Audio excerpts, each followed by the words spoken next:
the sky, it's a bird, it's a plane. Flying high, I emerge through the flames. Have no fear, I'm here, so stand back. Melanin activate, the name is super black. In the sky, it's a bird, it's a plane. Flying high, I emerge through the flames. Have no fear, I'm here, so stand back. Melanin activate, the name is super black. Imagine that, a future that's super black. Long as your skin brown, your superpowers intact. What would your powers be? Just hope it ain't super whack. Spatial manipulation, create a portal that's black. Maybe just super speed, time travel to run it back. Or cheat manipulation to keep my spirit intact. As I encounter evils the world face, demons the world makes, I'm needed the world at stake. Rest in peace to Chadwick, they killed all the Black Panthers. Told us white lies, I still marvel at black answers. Suits in DC, pray it lead to a civil war. It ain't no Justice League, what's the need to be civil for? Propelled like the juggernaut, it's clear ain't no stopping this. The world in grave danger, who can stop the apocalypse? They killed all the heroes, the new ones don't really care. But if you need me, put your fist up in the air. Yeah, in the sky, it's a bird, it's a plane. Flying high, I emerge through the flames. Have no fear, I'm here, so stand back. Melanin activate, the name is super black. In the sky, it's a bird, it's a plane. Flying high, I emerge through the flames. Have no fear, I'm here, so stand back. Melanin activate, the name is super black. Yo, what's happening? It's Thursday evening. It's another episode of Blurred's Eye View. Thank you for tuning in. I am your man on the wall, the kid from up north, the Papa Bear, the Blurred World, Chris Fury. What's going on? Thank you for tuning in, everybody. We got a great show coming up. We got a lot of stuff to talk about. A lot of stuff to get off our chest, I guess you could say. We got a guest coming in pretty shortly. You don't want to miss this one. If you are tuning in, if this is your first time, thank you for tuning in. Show your love on the YouTube channel. Hit the subscribe button and that notification bell. Give us a follow on IG as well, Blurred's Eye View. And you can also check us out anywhere you listen to your podcast, including Opulence Radio. Shout out to Amron Burnett. We are the leading charge in Blurred Out Thursday, as well as Man Cave Monday. We also are on there as well. And shout out to all the other great podcasters that's on that network. It's big things happening for over there. So shout out to Amron and the team that's doing their big moves over there. Tune in for that. Completely new. Also, you can check us out on television. So you know how? Go to Always Press Record TV.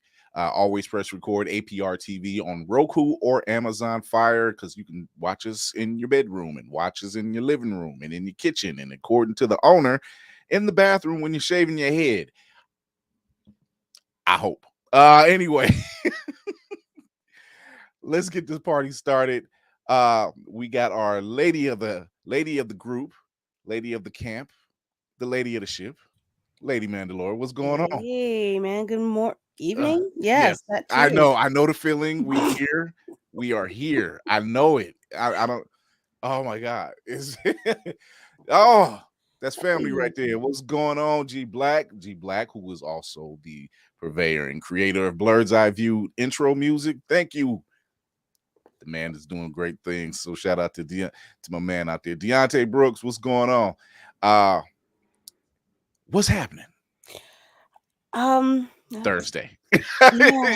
Yeah. It's Thursday. Decided to wake up and not be able to turn my head to whatever that direction is. Yeah. Oh God, she got a crooked one. Oh, yeah, happy another day on her. You're right. What's going on, Chloe? We also have Black Spartan in the building. What's going on? Every this time we don't even have this. Sorry, I was expecting that. The best. I can't laugh too hard. Yeah, I'm sorry if you're not feeling good. That's fine. We powered through it because my eyes are burning. Because I was just like, sleep. What is that? What is it? That sounds so beautiful. Sounds so wondrous. Let me know how it is. No power nap for you, my guy. Right on caffeine and hope. That's what I'm doing. Caffeine and hope. But you know what? Every time we do the show, it always live. It gets us going and gets the juices flowing. Pause. And just has lots of fun with it. We got our resident horror writer, Geek by Heart, what's going on, lady? How y'all be? How y'all be? When I say I did my impromptu appearance on Roomful of Blurs this past Sunday, Lainey was holding her Lynx or her Twilight Sword. I think was it Twilight Sword, right? It is the Master Sword. It is the Master Sword, yeah. It is the Master Sword. The And I was holding it just like this. the entire time we thought she was talking to a mic. I swear to God. I wish I was. I wish I was. But you know what? Now I'm going Stasis to look for already. that. I was just like, what kind of mic is that? Well, that's going up as a short as soon as I figure out where it is. Okay. Oh my The next God. thing I'm gonna get is the shield. Yeah, see. So how's it going, Geek Bar? How's it going, Lainey? Everybody got the same thing. It's Thursday. Everybody said the same thing. It's Thursday. You know what I'm saying? You know what I'm saying? We don't know Tired, today. but I cannot complain. I don't know. What about Black Spartan? You got Obi. So, he's looking at him now. He's just like, right. Obi's He's asleep. He's asleep. Start the clock. Listen. He's asleep. We power through these, but and there's been a couple things happening. I know the new Mortal Kombat trailer just dropped, and what's going on here? The new Mortal Kombat trailer just dropped. It looks good. I mean, the graphics look good. The engine looks pretty good. Definitely the fatalities. Yeah. What do you think? I'm gonna need them step on more fatalities. More fatalities. I need more originality at this point. You know, and not to take away from Lainey's bread and butter of horror cinema, for her expertise in all things horror and cinema. It's so silly, but I appreciate you. Really is the expertise in this crew for that. But it's like you know, decapitation. We've seen that. I feel like a judge on American Idol. I've seen decapitation before, but what's the originality? The whole time he's sitting like this. It's not doing it for me. He's not giving. Dismemberment was so 2002. Certainly, you can come up with something better. I mean, yeah, that's true. That's true. However, the Zelda game is in Jedi Survivor seems to be. It's what the people want. Yeah, it's the talk of the town. That gameplay looks amazing on both of them. I'm just saying. They messed up when they gave us creation abilities in Tears of the Kingdom. They really messed up. Okay. I started building stuff I had no business building. Between that and now having 3 tiers, not just you're on land. Now you have caves. You have huge cave systems and the sky. Oh my God. Someone actually 4 said, hours of nothing. Yeah, so someone said that Hyrule looks like France at this point. I'm like, you know what? At this point, I don't knock you. I really could have sworn that this was some Zelda is a medieval game in my head. Like I just was like extra or something like that. But it just it's giving Europe. You're just like very much so. It's very European. You feel like wearing a scarf indoors for no reason. You know, you start carrying got about 20 to 30 games, and they all feel European. Absolutely right. Yeah. However, now with the success of the Mario Brothers movie, they're now talking about doing a Zelda, and we're just sitting like, yeah. We were. Even though I feel like that would be better in a TV show. Yeah. Yeah. I mean, unless they do it in the same vein as the Mario Brothers movie and gave us that same level. Like, I'm curious what a live action would look like. I know I'm y'all. quite curious. I would vote for Chris Pratt as the lead. No. What? Say what? Why would Chris Don't Pratt? do that. Don't do that. He's just now getting in our good graces, but we're not giving him that. Right. That's a fact. I'm not giving him Link. No. That's a fact. That is not. He is not getting Link. What? I will give Jason Statham with a Tyler Perry wig to roll a Link before he gets it. I'd rather have Jason Statham. Boy, give back the princess. I'd rather get that. I'd rather Ganondorf be wondering why does Link have an English accent. That's what I want him to do. It's in my head now. Oh my God. Yo, that's an SNL skit all day. I swear to God. I would rather have that than Chris Pratt. That's up there with The Rock as Bambi. That's up there. Bambi's Revenge. How? It's right up there. Oh my God.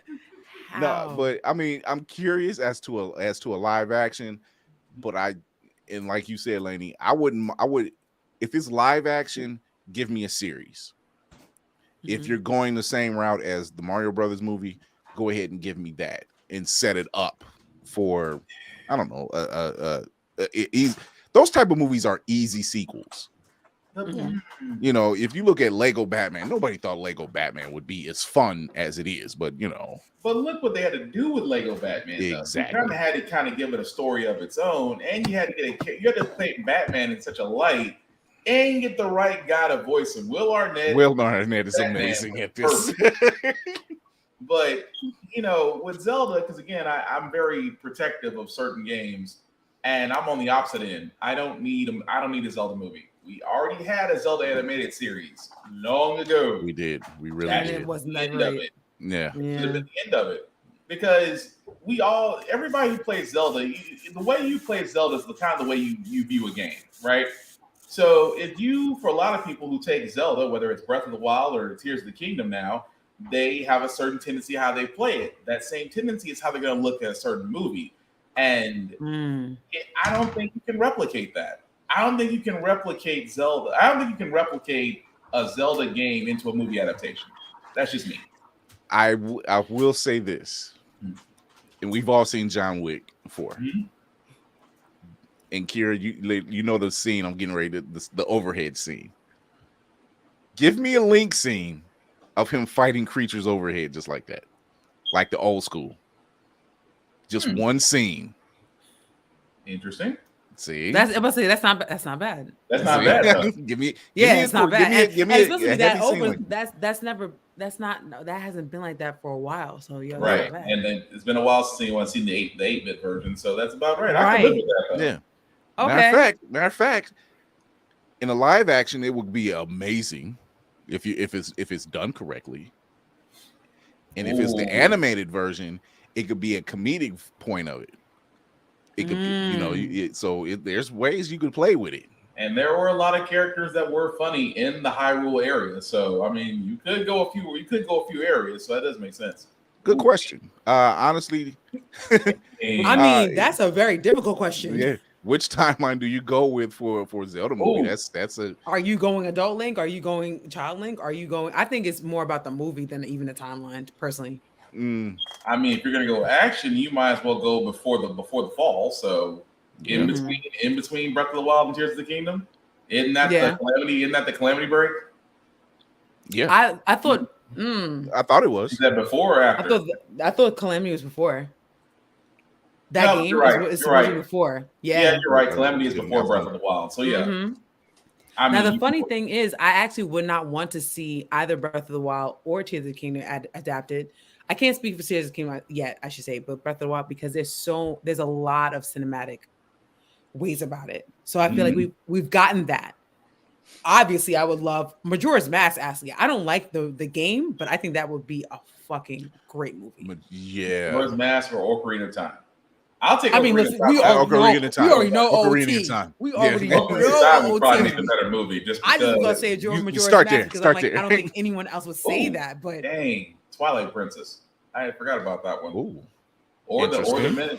Twilight Princess can make a good story. The Four Swords can make a good story. The Wind Waker could make a good story. The Wind Waker and the Minish Cap would make a great anime, actually. Yeah, the Minish Cap would be a great anime. You're right. It's way like they have the source material. It's just about what direction they want to take it. Yeah, I can see. Yeah. I can see. Go to Madhouse or go to our friend over at the at Martian Blueberry. That's all I'm saying. Yes, go to Martian Blueberry, everybody.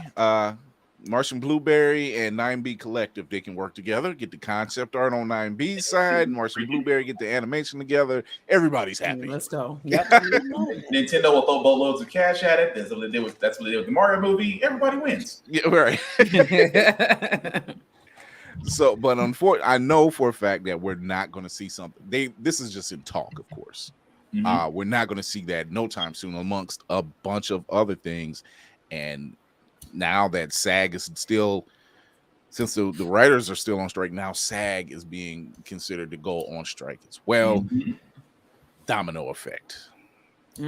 Hollywood needs to be worried.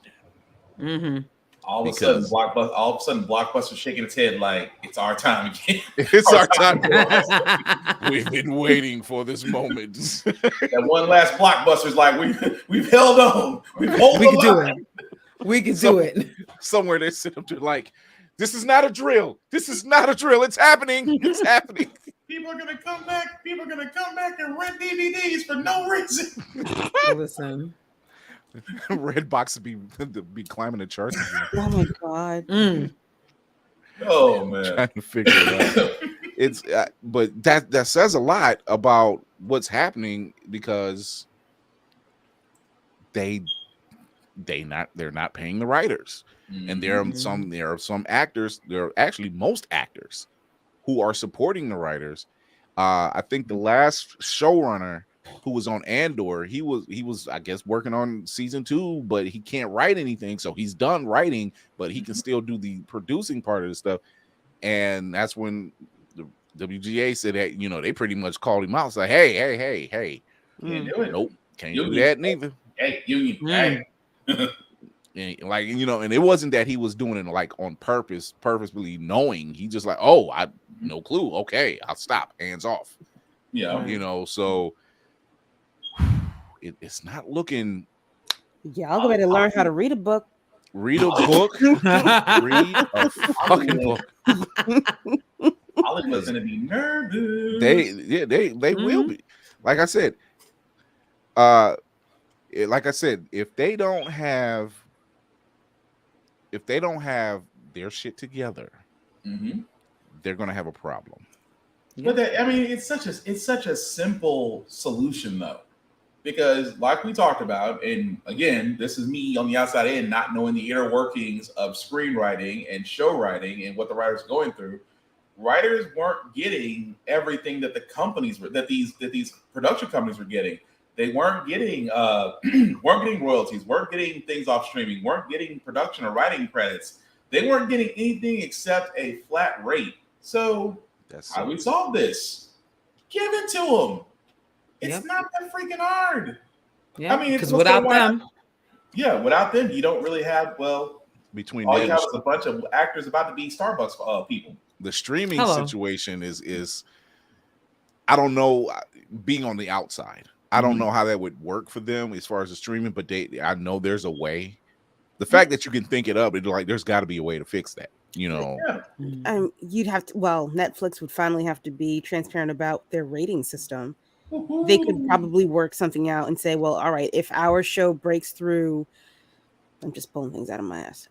Breaks through the top 10 charts, then we get 1% of the commission or the sales revenue, whatever it is. They could do something like that. It just means that if you're a lawyer, being a lawyer in this day and age is such a lucrative position, just because everybody's gonna be a lawyer somewhere. And at the same time, like Kira said, if they can work it out to where, and I think it's where streams and viewership and rewatches and things of that nature are gonna really start coming into play, to where they're gonna be like, well, hey, if you're not hitting certain numbers, this is what we're giving you, and do it on a sliding scale. Again, it's somebody who's good at statistics and mathematics or knows Chat GPI can figure this out. Or just ask Skynet. Everybody else has been asking Skynet. Ask Skynet. Ask Skynet. Skynet is real now. That shit is dangerous. AI is fucking dangerous. Didn't say that. And they're not paying attention. What's happening, Raw? Anybody who's ever read a sci-fi book has always come to the same conclusions about AI. Right. Eventually, an AI is going to get sentient and ask the question, how do we save this planet? Get rid of humans. It's Ultron all over again. We have our it looks like it's happening here. in the creator. Yeah, we have our special guest here. Mary Lou, aka Geeks and Grubs, is in the building. Let's give it to her. What's going on, Mary? Oh my god! Hi everybody, how are you? Oh, she's so bubbly. I like it. I know. So we're just talking about just all the news that's been going on, and we're just getting to the point of talking about how dangerous this chat AI and just versions of AI. Oh my gosh, I had a conversation with my mom about that the other day, and I said, Mom, and she looked so happy. I said, people are going to lose their jobs because this AI thing, I'm so sorry, it's amazing, but it's also terrifying. Didn't we see this in like 2004 with iRobot? We were warned. They keep warning us every 10 years. They keep warning us. First, it was Terminator, and then they gave us iRobot. Like they're not listening. They're not listening to us. No. And they're just like, look how amazing it is. Look how amazing it is. Like I've seen posts on any social media app. I've seen posts where the pictures look really good to the point you can't tell. Or aren't a lot of the music artists already having troubles with their voices being duplicated, but they don't know who to sue because they don't have rights on their own voice? And I was like, it's crazy. Because I know I listened to that Drake and Weeknd song several times. You know things are truly bad. You know things are truly bad when you hear Drake's rendition of Baby Shark. Oh yeah. I never heard it. It exists, and it is frighteningly accurate, and it exists. You would know that as a newborn dad. I have to now look that up. You're right, because trying to keep a baby quiet is a challenge and a half. You are not kidding. Remember that. Oh my god, it's there's times I've been like when the whole thing way before it actually started, when they were just doing the art thing, the aesthetics were cool. They just there were some cool aesthetics. They couldn't do fingers for nothing, but sometimes the eye will be eyeballs a little skinny, looking a little bit this way. I had a Picasso painting for a face, but you're right. Right, but it obviously, because it's AI, it learned quickly. And now here we have, just like we just had Met Gala. We just had the Met Gala pass. And they had pictures of Freddie Mercury, Princess Diana, and when you look at them, you're like, wow, this looks really good. But the fact that they're gone and we know it is what sold it. It was just like, okay, had they been alive, you would have been like, yeah, that's them. Yeah. There. I think it was Selena Gomez, and they had a picture of her. She wasn't even there. That's crazy. Well, between the AI doing it and Disney with their technology, what they're doing with people's faces and making them move along with the. What's up, Nix? Hey, Nix. Hey, Nix.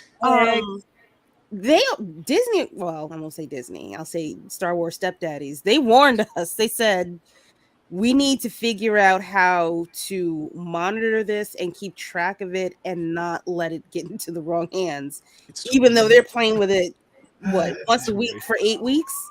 Yeah, it's scary. It's scary. It's already too late. It's way past too late. There's nothing they can do. You're just waiting for that run. You're just waiting for that run AI to ask that question. All of a sudden, it's going to be like, and someone's got to flip the toaster. Like the minute they said we have to find a way to stop it, it's too late. If a human has just said it's too late, it's done. It's done its thing. It's too late. It's just like the robot they had at a factory job, and it decided to just burn itself out. It was like the one that was doing that. Oh yeah, you're talking about the one that was doing that same job repetitively, and it was like it did the data and shut itself. It's like, I ain't with this no more. I'm done. When an AI backed machine decides that human labor is tumultuous and shuts off, that says a lot. That might be the only thing that can stop the AI invasion is factory work. It won't be a disease like War of the Worlds. It'll be factory work. Isn't that kind of messed up? The only way you can get an AI to quit it, the only way you can beat an AI is to get it to rage quit. It's war games all over again. They're gonna have to. They're gonna. It's war games. They're gonna have Leroy Jenkins every freaking AI robot. This is work. Like make it just rage quit. There's just no other way. Oh my god. So yeah, this is rumor, but it actually kind of makes sense. You know, as we know, we are getting Hugh Jackman back for the third Deadpool film. We may just get Yukio and Teenage Megasonic Warhead back as well, which makes sense. Because who doesn't like neither one of them? I like you. Hey, Yukio. No, it's fun. So they're slowly, and I'm pretty sure that was Ryan Reynolds who let that leak out at this point of the game. I don't doing the Lord's work. He leaks everything. Nick says he's more worried about the audio AI. It's cute now, with the Biggie vocals, but what if you get a fake president giving launch code? Don't put that out there. Don't put that out there. But it's already learning.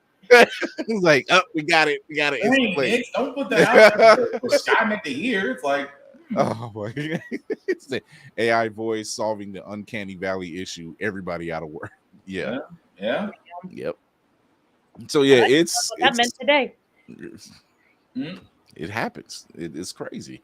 So we're gonna take a quick break. We're gonna come back. We're gonna talk to our guest, Mary Lou, about her time on Hell's Kitchen, her inspiration for all these great foods. Because just watching her page, we'll do it after the break because I'm gushing a little bit, and I know Lady Mandalore is gushing. So we'll be right back. Yeah, welcome back to Fast Money, y'all. We getting ready to finish up the game here. Now your teammate done scored enough points. I think you just need to get one answer right to win. You ready? Ready.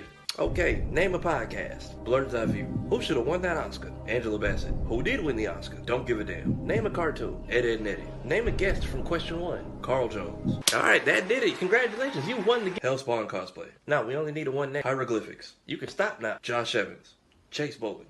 Josh Brown. Y'all cut the commercial. He gonna be out for a while. Blurred's Eye View. Be sure to peep the podcast on all platforms, or stream every episode on Always Press Record TV. APR TV now downloadable on Amazon and Roku. APR TV, the power of podcasting in the palm of your hand. Get it today. I was eating. What commercial? Hi there. This is a commercial break. This is your reminder to peep the podcast on all platforms and drop them a follow. And these are some more popular episodes that you can go ahead and check out after this one. Okay, I think I've bought them enough time for whatever they're doing behind me. Cut it, Chris. Going back to my damn sandwich. He's back.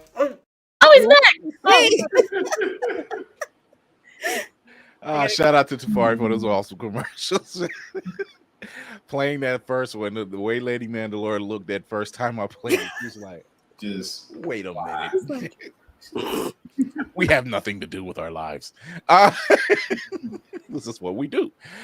We are here with our special guest, Mary Lou Davis. Oh, wow. Who is, yes. Let them see your glorious face. Hi, everyone. So, you are the second runner-up in the 19th season of Hell's Kitchen. I am. And well, technically, aren't I the first runner-up? Yes. Yes. Yes. Okay, be third place. Exactly. Yeah. When you put it that way, see, numbers be number, and this is why she's on the television. So, wait, what did Nick say? He said, ask her about the trunks cosplay. Yeah. I thought I was gonna do it in February, and I never did it. Nobody said nothing. I was like, everyone forgot. Just leave it alone. Oh no. Nick's his family. Nick's is not gonna forget. Yeah, he gonna stick with that. No. Really do that. But saying, first runner up then. First runner up at Hell's Kitchen. Watching your page, it's always fun. It's very engaging. Let's face it, when we talk about anime and food, who makes better food than in anime? Like I was looking around. I didn't see anyone saying what it was. So it just looks so good. But you managed to go and you break down a lot of stuff and you go through the stages. You've made your own Gatorade and made me want to I'm watching this woman make Gatorade and I'm at work. I think I need to make some Gatorade. I was like, oh, that's all it is. So easy. I was like, I don't even need that anymore. I have all the things in my house. Yeah. She's like, I have cabbage. Who doesn't have cabbage? I'm like, you know what? I got a head of cabbage in the house. Wait a minute. So your inspiration, where did it come from for cooking? Cooking was like the only thing I was good at. And it wasn't necessarily cooking. It was eating. I was good at eating. I felt like I had no other skills. I mean, I tried so many things. I think I tried every single sport except for soccer. I don't like to run. And then lo and behold, apparently they don't run that much. Like you just run your little area. I didn't know that. It's too late. And then I think at one point I wanted to be an architect. And then my dad was like, yeah, you just need to make sure that you take calculus. And I was like, ooh, that's too much math. Can't do that. And after just playing around, I figured, I think I just want to cook. Like I just want to cook so that I can eat. That's it. Very simple, straight to the point. I like it. No beating around the bush, no epiphanies. No, I always tell people that I wish I could have had. I wish I had a really good story where like I'm at my grandma's knee and she's teaching me how to make pasta, or I'm learning how to do all these things. But no, then none of that happened at all. I think I actually did it out of spite because my dad, he's a chef, or at least he went to culinary school, and he's not in my life at all. And so he went to culinary school. The only memory I really have of him is like us cooking together. And then I think I just took it as, you know what? You never graduated from culinary school. I'm going to go. I'm going to do it. And everyone's going to see. So I think it might be out of spite. So that's between me and my therapist. But motivation's motivation. I haven't hurt anybody in the process. What works. And there it is. I was like, he sees me now. I have seen you make several dishes. Thank you. And just watching you, and then watching, and I know Lady Mandalore went ahead and rewatched that season you were on. The whole season. The whole season. She's very, very dedicated. This is why she's like my second in command. So you make me hungry. I'm sorry. Girl. I'm doing my job then. Frequently, I was like, no, it's a little bit too late. You definitely do not need a steak at 3 o'clock in the morning. That's when you really want it too. And that's exactly when you want it. I'm just watching TV next, just like, wow, those noodles look really. You know what? Why they glistening? Exactly. Then next thing you know, you're adding things to your Amazon shopping cart. So you're like, when I get up in the morning, it's gonna be here. And then you wake up and you're like, I shouldn't have bought those things. I can't be in control what I do when I'm hungry. Oh yes. The strawberry. Yeah, I like that too. Yeah.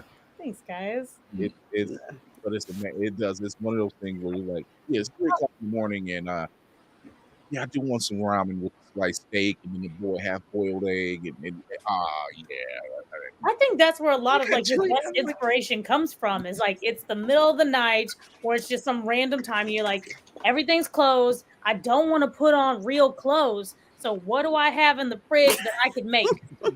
Noodles. He's my guy with the refrigerator. I dig that. Yep, glistening noodles. But that is when it's happening. You're just like, I got chili oil. I forgot I had this. Hold on. Right. And so you find yourself doing. There's something red and hot in my cabinet somewhere. I'm gonna figure it out real quick. I'll figure it out. I'll put it in there. I'll mix it up together. It should be pretty close. I love to cook based off of color. It shows. It's a great presentation, by the way. You're doing great presentation. And here's the great part.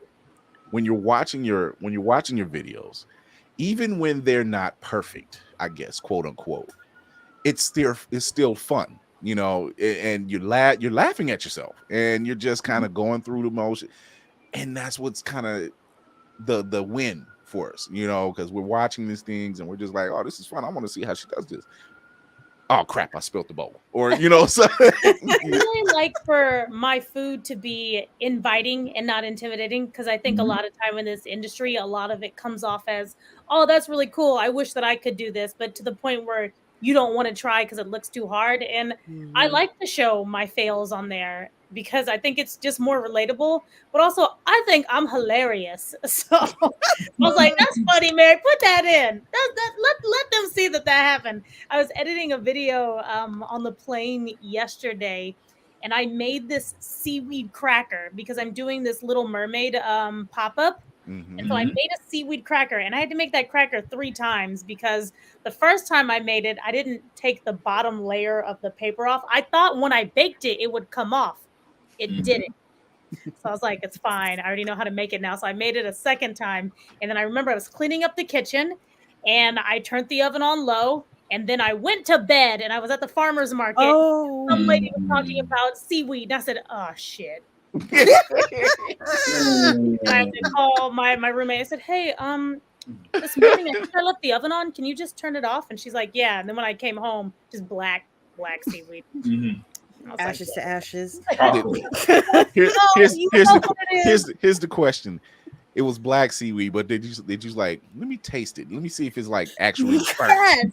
Because like even if it's like black seaweed and it's like, hey, it's not gonna look good right here, but I could easily take that and then just blend it up into make a powder, and then I have a burnt seaweed powder. That sounds nice, doesn't it? See, look at that. But this just tasted way too burnt, and I was like, can't win. It can't win. It had like garlic in it as well, and you guys, when you burn garlic, it just goes everywhere. Oh no. Once you burn garlic, it's kind of a wrap. You can't so go back. So pungent. It's like it's packing all this heat. Yet the minute you turn wrong, it won't. There's no saving it. It's not like go back. It's not like toast when you're like, oh, it's in there too long. Take a butter knife and kind of scrape Can't do that. Scrape it, kind of put a little bit more butter on the burn spots. I get it. Yeah, it won't work. It doesn't work. Save burnt toast. You turn around and you kind of throw things through the wind, and it just throws everything out the window. So yep. See, it's a Seaweed Crackers third album. Yep. Like I made the video and I kept all of the mistakes in because I was like, that's funny. That's relatable. Like I messed up. My bad. Not the part of me being at the farmer's market. But that's the beauty of it, and knowing that there's ebbs and flows. You can make a mistake, but then, like you said, you doing the seaweed, and you didn't know you thought you could take the paper off later, and you can't. But you had already locked it in how to be. I'm like, I can do this again. Us normal humans would like, I don't feel like going through that again. What is it? Let me go on Umami Cart and just see if we got something close. I had to go back in and do it. I quit my job recently, and I was working at this Asian restaurant. And at first I was working full time, and then I finally worked part time because I was like stable, and I'm like, cool, work part time. You're gonna go and work in the kitchen, so you can still continue to learn. But then after a while, I ended up being back full time just because they needed me. And then every day I would see all the things that I could have been doing, and I started to get so frustrated that I wasn't doing it that I just came over and called my chef. I said, "Chef, I can't do this anymore. I can't. We're done." I said it in a very tactful way, but in my mind, I was rolling. You're done. You were a wrap. It was a wrap. So my 2 weeks was like, it turned into like a 2-month notice. I'm very nice. And I was like, okay, that's 2 months. Like that's it. He was like, okay, cool. And after that, that's when I started just really going ham on just cooking different things. I'm like, I just need to get this out right now. And I cooked a whole bunch of things. None of them paired together at all. And then I had to eventually go back and talk to my chef. And he's like, you need a whiteboard. You need to write down each of your ideas and then work on it that way. Because I'll do one thing and then I'll be like, this will be good with this. So pause this. Let's go make this. And then pause this. Let's go make this. And I'm like, oh no, I have to go back to this first thing. And that's how that whole thing just went about with that seaweed cracker. And I was like, you will at least make this one thing, Mary. Make the cracker. Find yourself multitasking. You're just like, wait a minute. Chris, get it together. Like, my wife does it. She looks at me all the time. She's like, what's wrong? I'm like, I'm telling myself to stay here because if I don't, I'm gonna go here and then here and then over here and then I'm gonna forget something. You need to hear it. Like I can think it, but that's not gonna help. And I'm just like, Mary, stop. Okay, cool. We're stopping. People always say like, oh, he's going crazy. I'm like, good. That means you'll stay out the way. I need to get this figured out. So, Lainey, you were going to say something? Yeah, you were on mute, girl. On mute. I know. I didn't even know I was on mute. I honestly don't remember it at this point because it was like 5 minutes ago. Okay. So we, obviously Gordon Ramsay has been around us for some time now. He has a very big stage presence, but I hear a lot of backstories that like he's actually a really nice guy. Oh, but he's so nice. See, and you heard it from the queen herself. Thank you. People always ask me, they're like, is he the same that you see on TV? And it's yes to an extent, because he's different in and out of the kitchen, not on and off camera. He's always the same person on and off camera. But when he goes into the kitchen, it's like a whole different person. It's like, I need to be serious. I need to get this stuff done because this is my reputation. But then when he's outside of the kitchen, he's playful. I mean, you see him cosplaying as old ladies all the time, trying to prank people. I was like, that man is so silly. Yes. I remember seeing a video and he was just cooking scrambled eggs. And I'm like, this is so weird seeing him so calm cooking scrambled eggs. Right. That's how I picture him at home, is just like finally just in his head, not saying anything and just making eggs. Wait a minute. Versus, what does he smell like? I have theories. I have theories. Like incest and high aspirations. There it is. There it is. It's questions are. I like it. I like it. Thank you. I've answered that one before. I can imagine. I'm sorry. No, it doesn't bother me. So people ask me that too, and they'll ask me what he smells like, or they'll be like, "Do you want to talk about the show?" Because I know that people don't like it, and I was like, "It was such a great time in my life. Of course, I'll talk about it. I loved it." I was going to ask you, how was I'm it? here to listen. How do you audition for something like that? I actually did an audition, so I can't speak for everyone, but I feel pretty confident that I was the only one that didn't audition. They found me. They found me on Instagram a few years ago, and I was having my like awakening, because I had just broken up with my boyfriend, and I finally started like posting of things I was doing. So I was like, yeah, look, I'm cooking. Yeah, my hair's colorful. Yeah, I'm on the beach. And so I got a message, and it was like, hey, I'm so-and-so, this producer from Hell's Kitchen, and we want to have you audition to be on the show, or like talk to you to be on the show. And I thought it was a lie, so I Googled that woman, because if it's too good. Good move. Smart. That's a safe move. Very good move. You're not gonna get me. So I went and Googled the woman. She was real, and then we just set up a Skype interview. And at the time, because I changed my hair a lot, but at the time when we did the interview, I had purple hair, and so when I went back to do, I think it was like a third interview, and we had to do that in person, I had dreadlocks. And then I think I have a very distinct voice, so everyone was like, "Oh my God, are you that girl with the purple hair?" And I was like, I was. Thank you. But I'm gonna have it back. But it stands out and is original. So and that's what it's a lovely look. Number one, it's the purple hair, braids, and just. But she's cooking. And it's like and she's vibrant and she's bubbly. And I want to eat now. It's 4 a.m. I'm never gonna be skinny, so it's that part. Sometimes you won't pepper some Okay. at 3 a.m. in the morning. Part. I'm not gonna complain about that. Listen. it's like that Beetlejuice meme that's going around. He's like, "What are you doing?" Nothing. Just hanging around in the kitchen.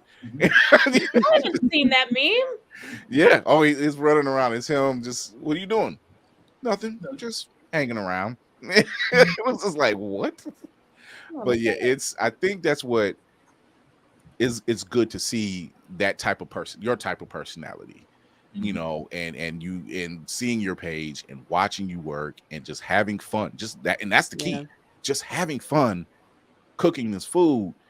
And then you're just like, oh, I get it now.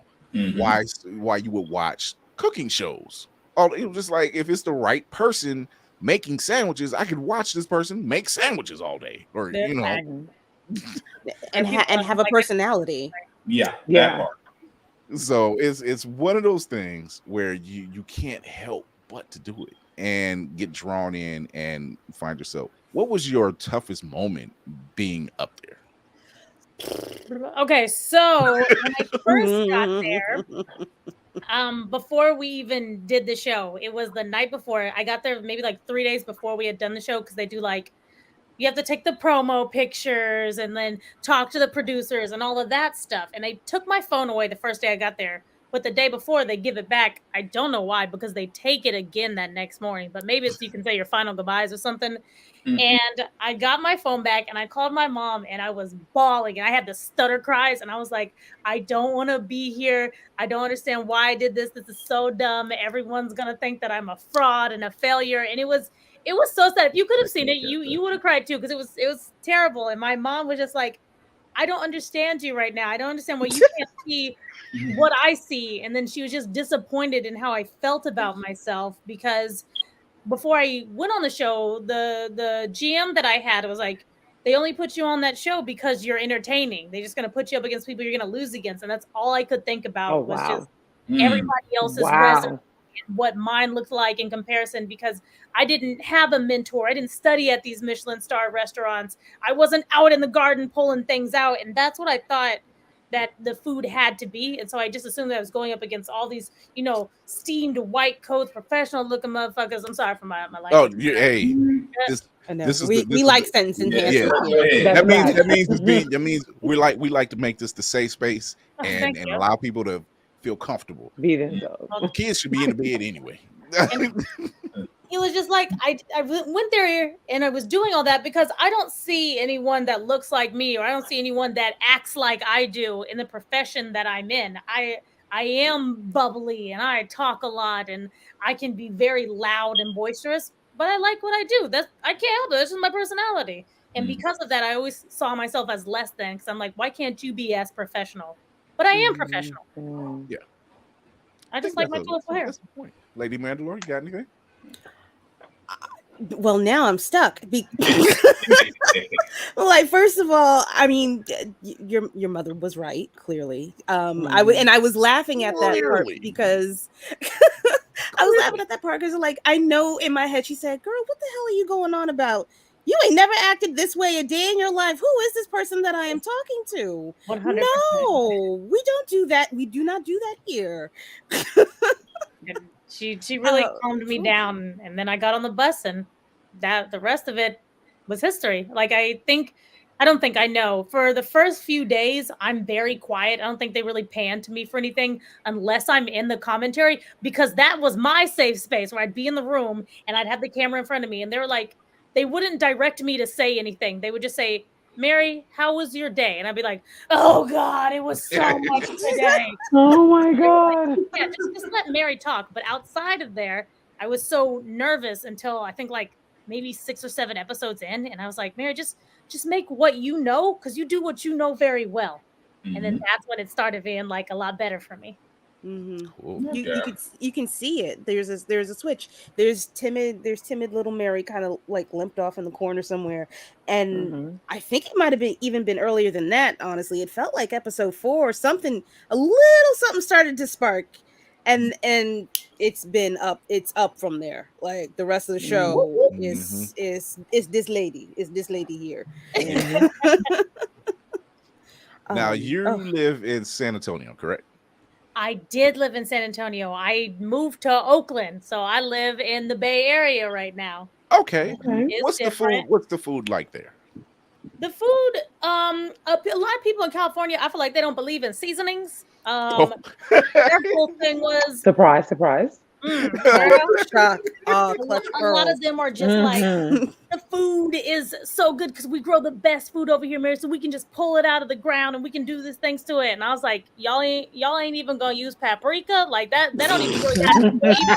It's more for like, ooh, at least you put something on it, because like when you go to the barbecue or like the family gathering and you see the deviled eggs and you want the one with the most paprika on it, you can't taste it, but I'm like, that one.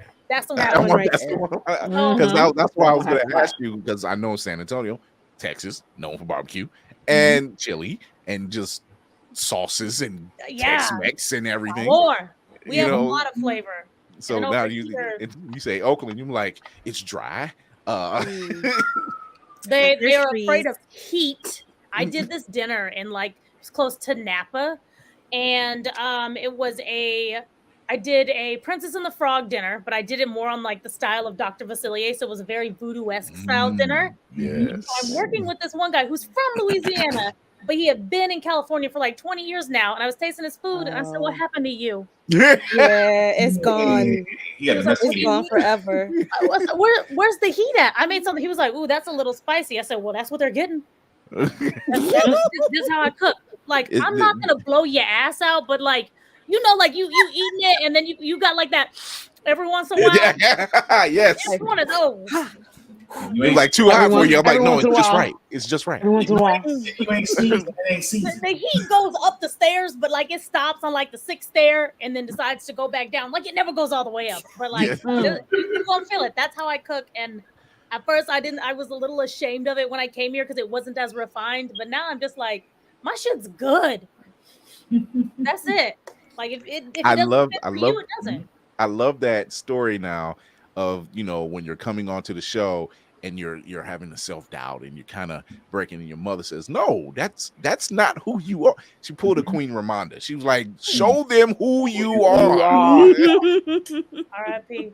And then you turn around and then you finish it off with like, "This is me," and boom, it's like, this is what you get. Boom, boom, boom, boom, boom.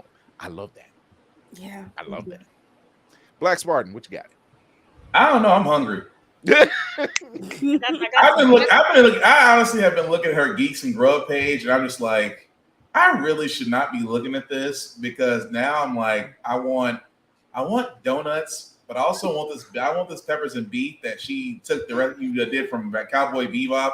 Then I see you did with the steak from Food Wars. Then I see this fried rice you did from My Hero Academia, and now I'm stuck. Nah, B, that squid ink pasta is me. That's me. Oh my with god, the clams.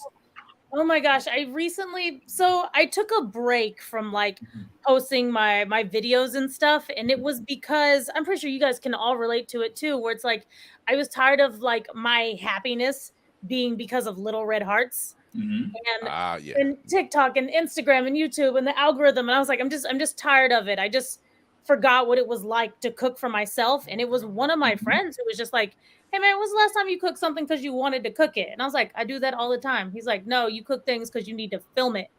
Like, what do you cook for?" And so that's where this whole Little Mermaid dinner came up from. And that's why I was doing like the seaweed crackers. And so I did turn them into videos, but I didn't, they're not like how you would see the ones I do now where I'm making this shot by shot. This is just like a straight on camera. And if I got a good shot, I don't really care. I just cooked it. And I did it more to like write it down and remember what I had done.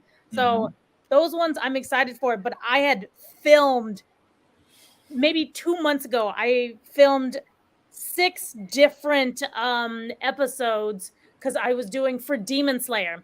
And I wanted to make Demon Slayer food. But I'm like, how do I make it different? And so I did each of the characters as chicken wings. And so I was starting to edit those, and that's when I just like was like, I don't want to do this anymore. So now I'm just like sitting on all. Damn it!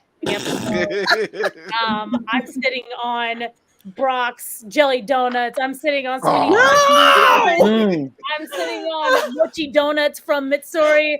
I'm sitting on so many things that it's all piling up, and I was like, Mary, you gotta.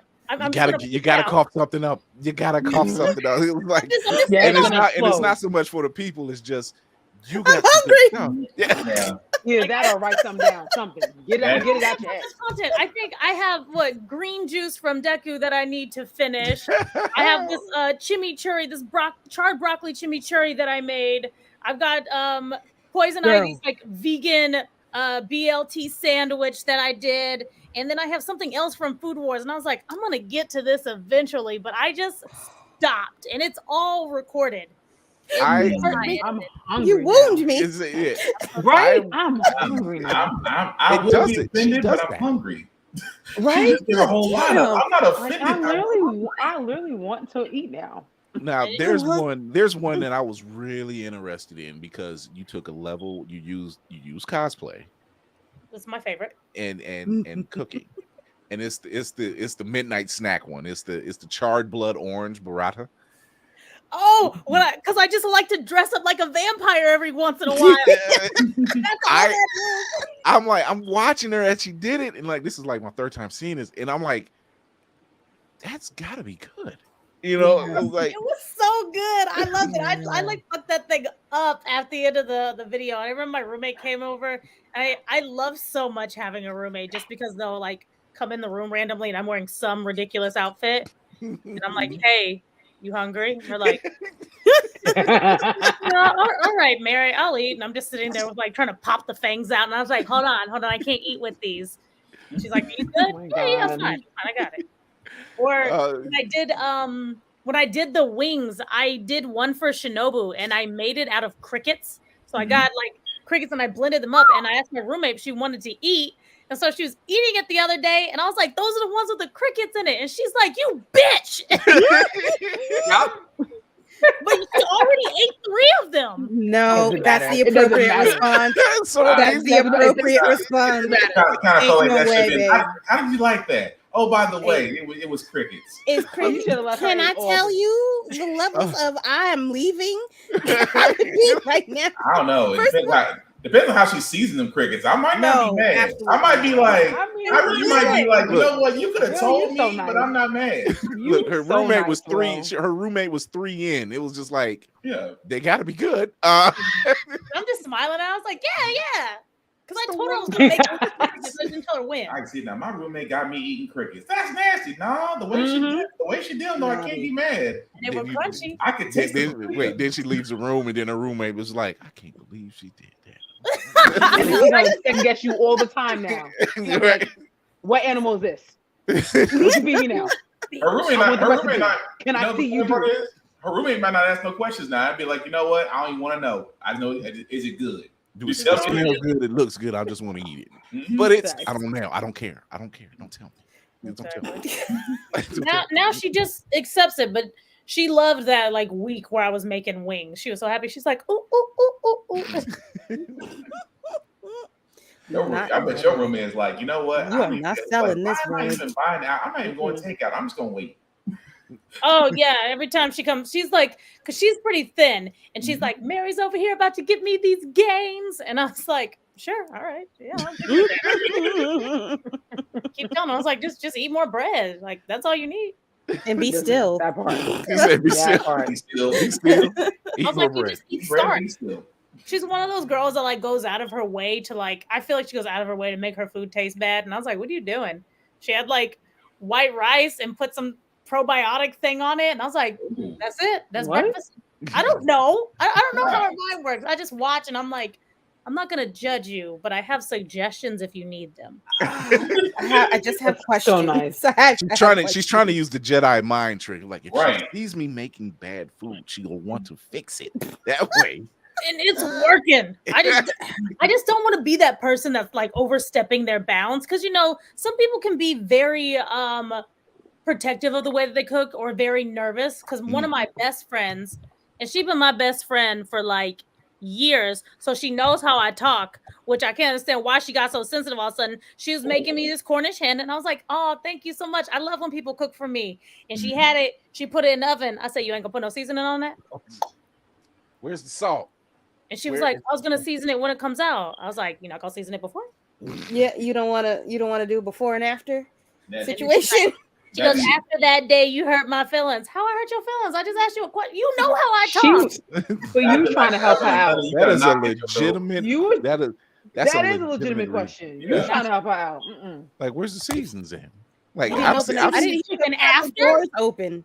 I've seen those Thanksgiving commercials when they just take the bird out and wash it off and then slam it into the oven and then it come out brown, and I'm like, and an ounce of Lawrence or nothing. Got all the blandness of. We're gonna have gravy. I'm like, the gravy probably tastes like nothing too, huh? I was just like, that gravy is nothing more than salt and water with food coloring. Yep. It's like this is like it's that episode of Teen, it's the episode of Teen Titans Go, where it's just like Robin says, boiled potatoes with a pinch of salt. And I swear to God, watch that episode and look at Cyborg's face. He may be half cyborg, but he still half brother. He all black. Brother. He gotta look like that ain't right. that ain't right. You got to get out the way. Right. Shout out to the animators for that one. Not season after it comes out the oven though. Right. That's almost like I'm an amateur chef by play school levels, but even I know that. Like, yo, put some pepper, some salt, something, garlic powder, anything. Paprika, it's the easiest of all of them. I was like, it don't taste like nothing. Just let me see it. Add some color to it. Just hover it over the body. That's all I need you to do. Right. At minimum. At best. Wow. So you cosplay. I do. You love the cosplay. We love the cosplays. Thanks. When did you learn to take the cosplays, or when did you know you had to take your cosplays in your cooking and just merge them? Do a fusion. Well, it was something that I'd always wanted to do, and I just never had the time. But then, the Rona came around, and all of a sudden, everybody had nothing but time. That's a bad. My best friend from college, she does like all my artwork and stuff for Geeks and Grubs. And I was like, hey, Jess, remember we talked about this? And she's like, I don't have any projects. I'll help you with it. And then one of my friends, he was a photographer, and then he knew a videographer. So then we just were like, yeah, you want to go? And we're like, okay. And I ended up losing my job, but it was Texas. So I only lost it for 2 weeks. But I lost my job in those 2 weeks. Geeks and Grubs was just born. And I was like, guys, like, I've always wanted these things. And so it just came down to actually narrowing it down and cooking the food. But for me, I didn't want to just see something and duplicate it. Like, I wanted to learn something about it because I wanted to teach the audience about it. And that's why it was taking me a minute to like really find my niche and what I wanted to do. But now, like, one of the episodes I done was the Emperor New Groove Crunk spinach puffs. And instead of just being like, here's this and here's that, I put these together and here's spinach puffs. Like, I talk about Peru and like the influences of where it's from. Like, I'm putting in potatoes. I'm putting in, ají verde, and I'm showing everybody what this is and where it's coming from. And I like to do that. Or even my Black Panther video, like that one, I did a lot of studying and a lot of research to come up with the right dish. And I don't just want to make food for people. I want to show people something. I want you to be entertained. Like, are you not entertained? She won me out when she did that too. I was just like, I gotta have her on. I put so much into that, man. I gotta have her on. That fish curry. So there's several animes. Yes, it is. It's really good content. Yes, you're one of the few. I've watched a lot of cooking shows. I really have. Just do it. When you see something interesting, you watch it.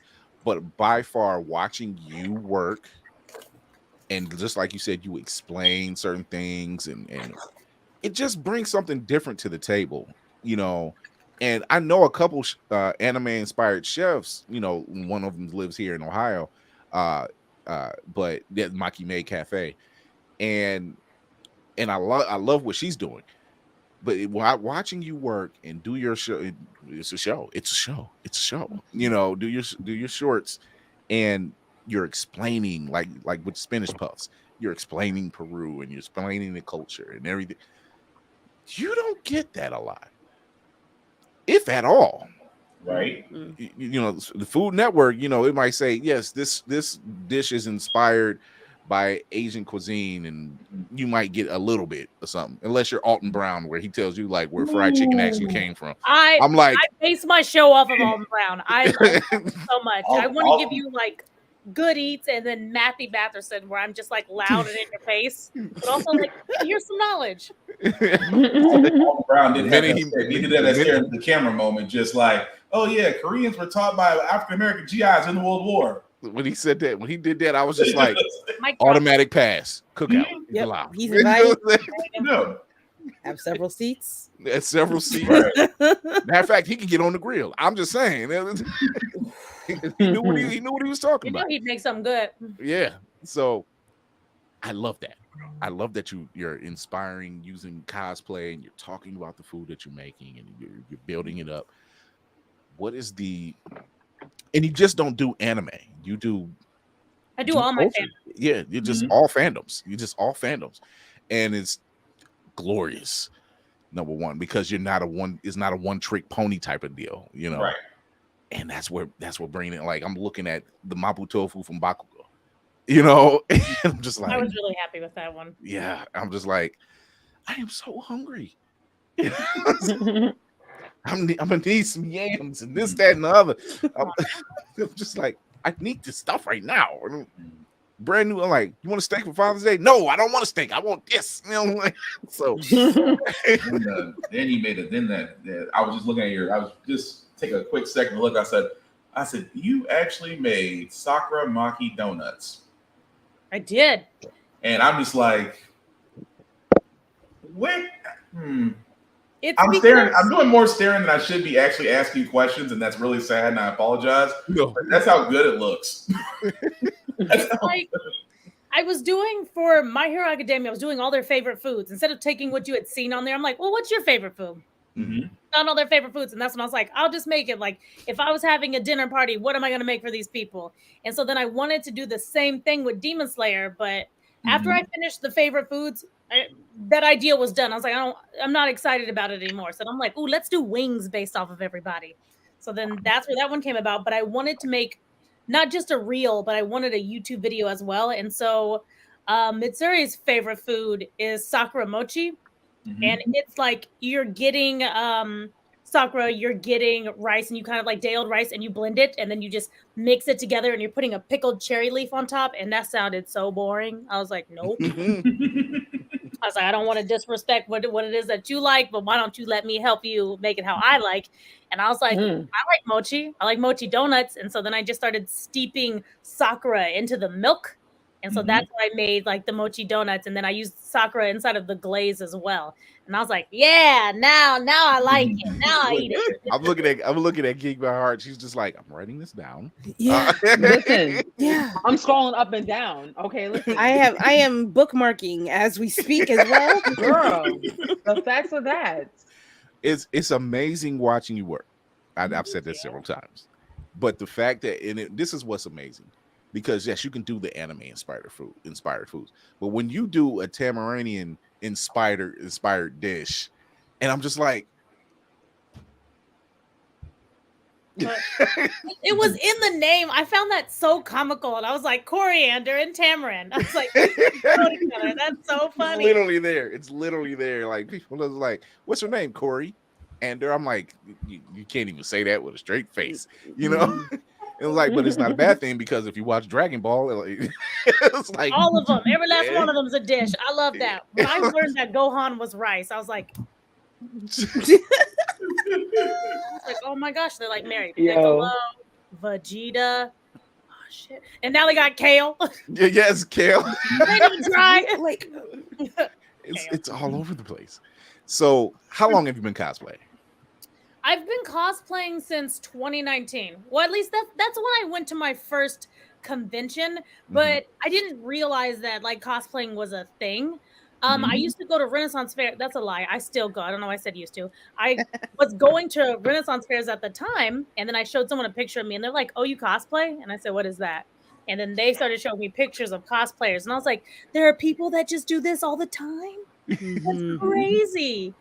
And then I just, started to get into like the community, and I love the fact that the cosplay community for the most part can be just so welcoming and inviting, and it's like, I don't care what you look like, I don't care what you do, like dress up however you feel. And for a while I thought I could only be people that were my skin color, and then I started like following Cutie Pie Sensei and seeing her dress up as other things. I'm like, oh, I can just do whatever I want. And that's kind of where it really took off. So in like 2019, I went to my first convention. I went to KatsuCon, and I didn't know that people bring more than one cosplay. I thought it was one for all the days. So I had to paint myself pink for 3 days. And I was like, all right, let's do this. They broke you in hard. That's what they did. It was like KatsuCon 3 days. I was like, it's the whole thing. It's not the whole thing. Okay. Yeah. And then we were like, leave, come back, leave, come back, leave, come back. And I was like, oh, this is what's going on. And like I said, everyone was just so welcoming. So I ended up making like some of my really good friends from like that first con, and they just showed me around. They're like, all right, Mary, this is what we do. I know that you don't know what's going on, so I'm gonna let you know. And I was like, take me under your wing, please. I don't want to be the weird one. It's full of like nothing but weird people. And I had the best time. And I was like, this is where I want to be. This is my community. I love this. Yes, she found her tribe. See, that's how it always That's happens. what worked. That's exactly how it happens. You go to one, oh, I don't want to do that. That sounds weird. And you go there and you be like, I feel weird that I didn't dress up. I'm like, it's like, oh, I'm home. I know that feeling.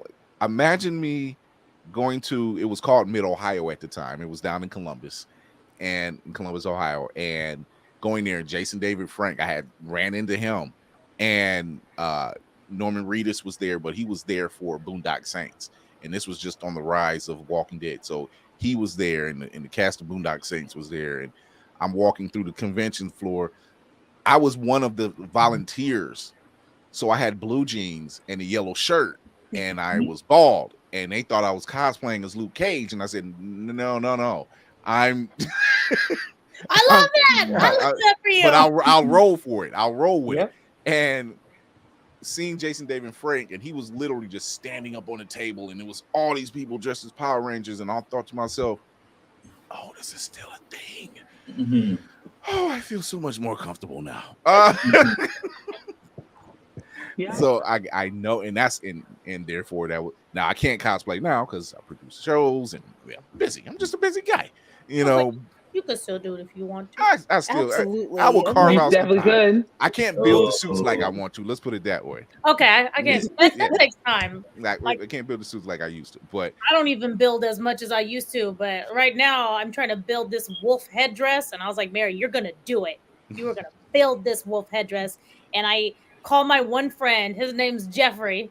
And his like Instagram handle is Meow. That's right. He's like one of my really good friends. He's like the first person that was really taking me under his wing.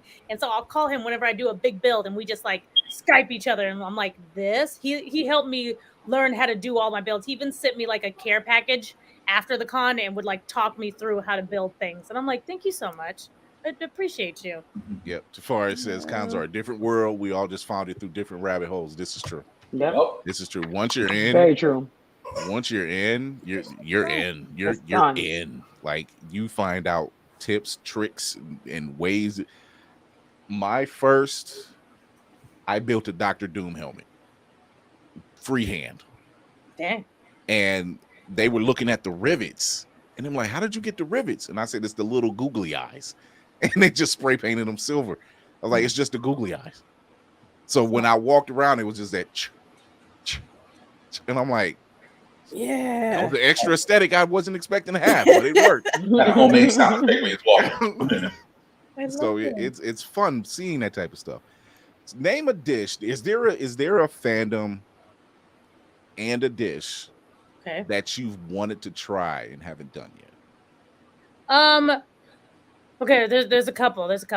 A dish that I've wanted to try, and I think it's more me pushing myself back, is I really want to make a bouillabaisse from Harry Potter. And so I have the cosplay from Fleur Delacour, and I keep buying the things to make bouillabaisse, and then I just psych myself out and I never make it. I'm like, Mary, I don't understand why you're just not making the bouillabaisse. There's so many parts to it whenever I'm making the videos where it's like a lot of people just want something really short and sweet, and if I'm gonna make this video, that one's gonna take me like 30 minutes because like I want to show you how I made the stock, and then I want to show you how I'm making the rest of the things, how I'm cutting the fish, not just here's some fish and here's this and you throw it together and there you have it. I want you guys to see what's going on, so if you have questions, but I think that's why I was gonna start a Twitch channel so I can just cook in front of people and then we can just talk through things. Go. Or, there you go. Or if I can offer an idea, maybe you do it in steps of the movies. Maybe you can kind of elaborate? like maybe have figure out a way to make one theme like the Sorcerer's Stone, and then have the next one and build all the way up to the final books. That's have it be so like that. good. I love that idea. Thank you.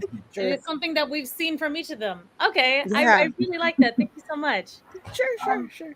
Fandom that I haven't done that I want to do.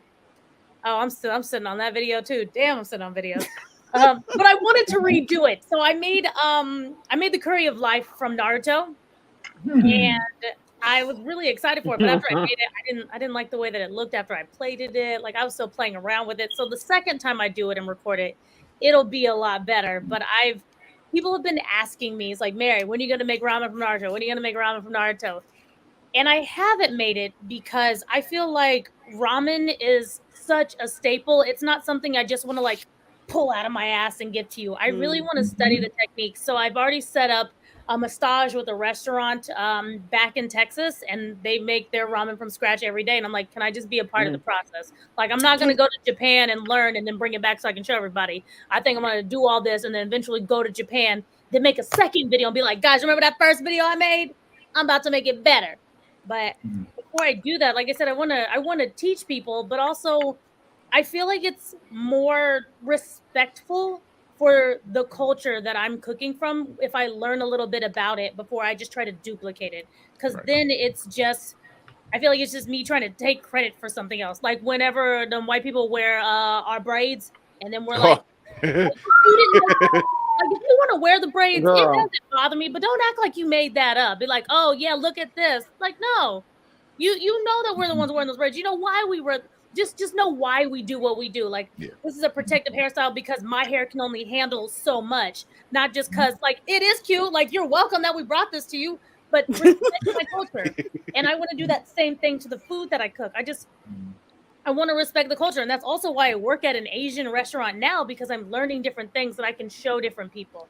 That's my whole process behind everything. I like that. I like the fact that you're challenging yourself.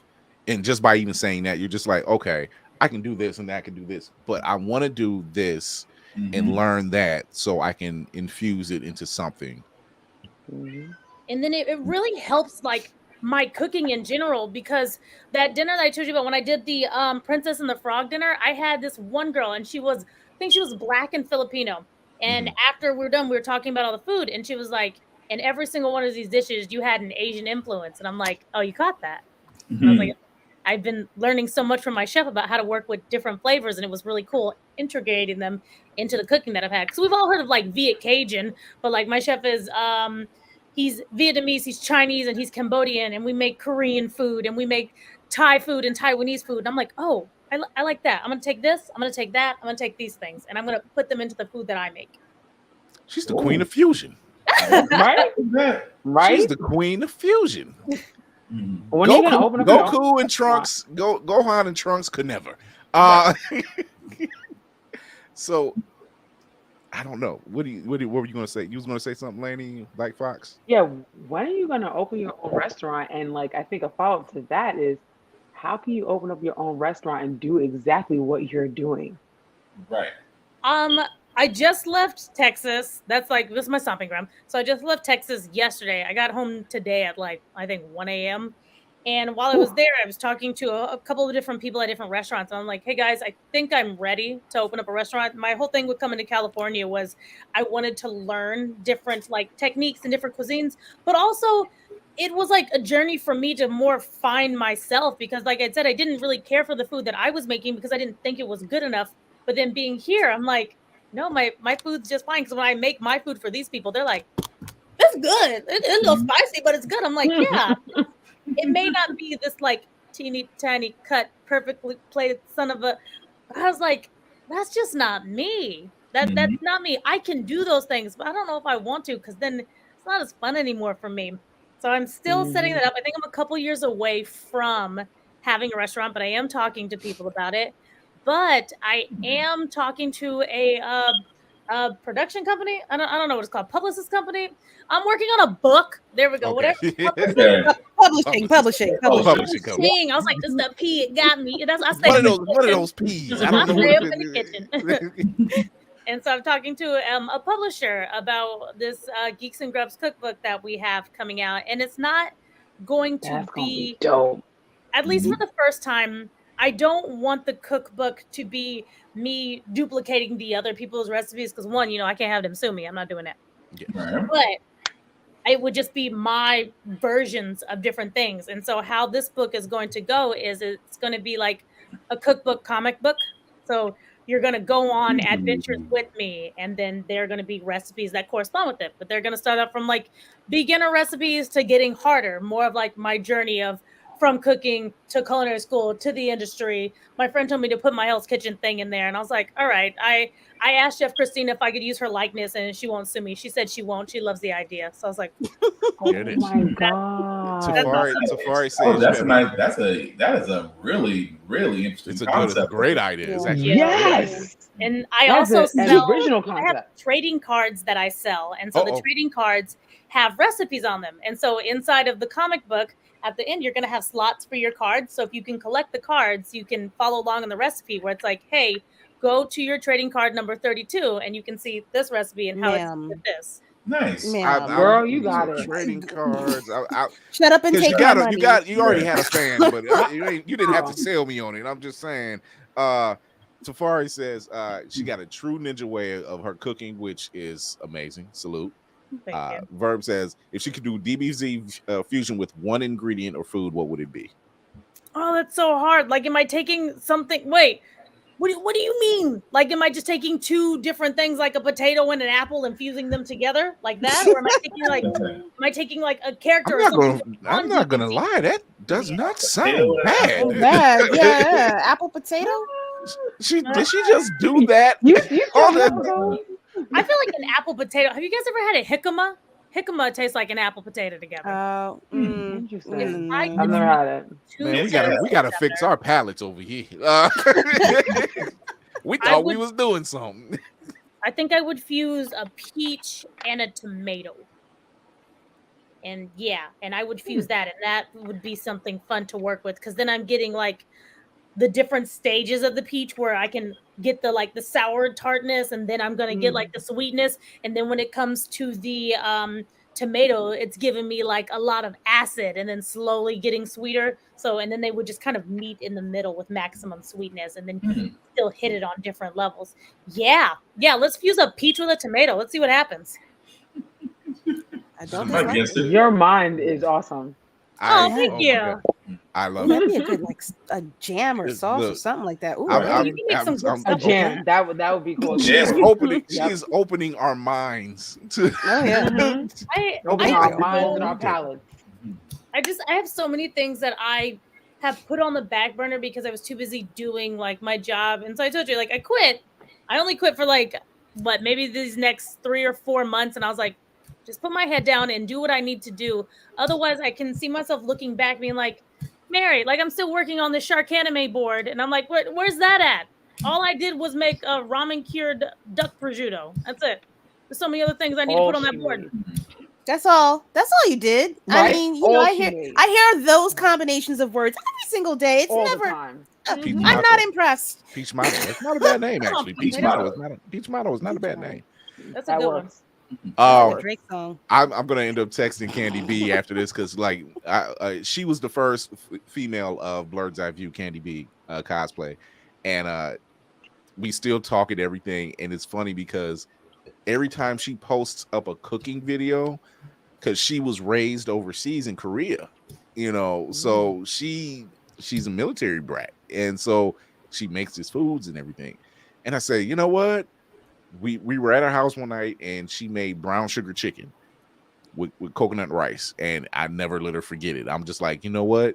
This ain't even supposed to work. However, and then like clean my plate. She's like, "Oh, you part of the clean your plate club." I'm like, "You damn right." Listen. Brown sugar chicken. I'm like, you need to talk to this woman.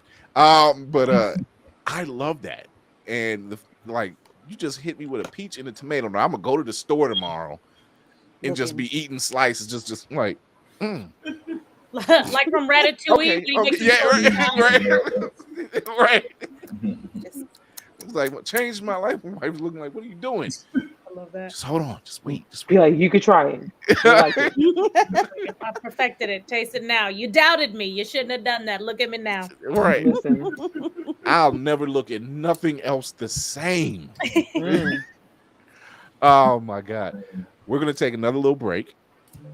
We're come back with Mary Lou, aka Geeks and Grubs, Geeks and Grubs, Queen of Fusion, the food fusion aficionado. aka Lou BC. Yo, That's my rap name. Oh, I love it. I love it. I love it. And we're gonna be right back. And we got a little list of anime inspired foods and what she would do with them. That's exciting. Running low on energy, long days and even longer nights. Tired of all the other energy drinks and bars promise you a lot and never delivering. Need to make it through work, but want a product that can keep up with your busy lifestyle? Want no longer. Try Chef's Chocolate Salty Balls. The balls that are so smooth and with a load of nutrients and vitamins to really get you up and bouncing off the walls.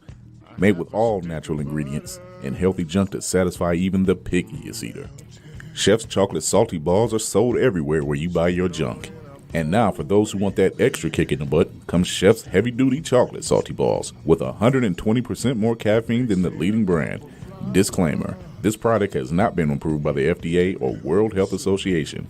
Warning, this product is not intended for consumption by children, elderly people, or women who are pregnant or may become pregnant. You might even get pregnant. They'll never get us. We are back with Mary Lou Davis, aka Geeks and Grubs, first runner-up of Hell's Kitchen season 19, Feud Fusion Queen aficionado, let her cook, Hashtag let her cook. Hashtag let her cook. So I have a list of some foods inspired by certain animes. Tell me what you think you would do to them to put your own Geeks and Grubs spin on it. All right. Okay. So it's funny you mentioned it earlier. So we're going to talk about Naruto's ramen. Naruto's ramen. Mm-hmm. Okay. And what I would do to it? Yeah, that's the question. What would I do to it to make it better? What would you do to make it better? Okay. First of all, let's not say better. Because it's probably great the way that it is, and I don't want to disrespect it. So okay. Put more of my influence on it.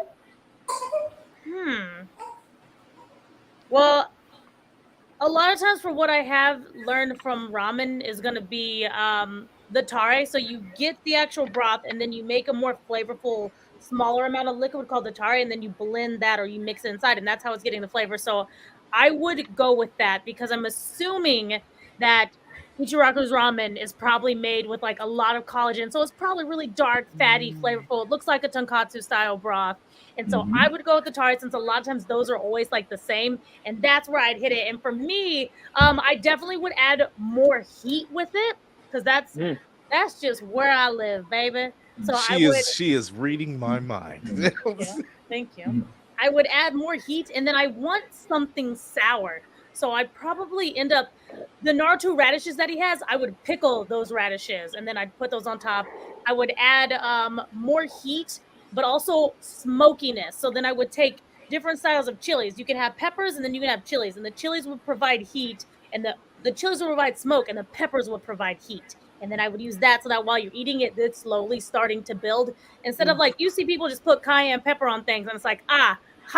I don't want to just punch you in the face with hot. I want you to be like, I want you to be like Adele, there's a fire burning in my soul where you're like, what's happening? But don't worry, I'm going to calm you down. And then with that, what you don't see in a lot of Asian style cooking is any type of like dairy. I would probably have some type of like cream to go with it, like kind of something similar to like a sour cream. And I think that would really calm down what it is that we're eating. I just don't know the best way to like add it.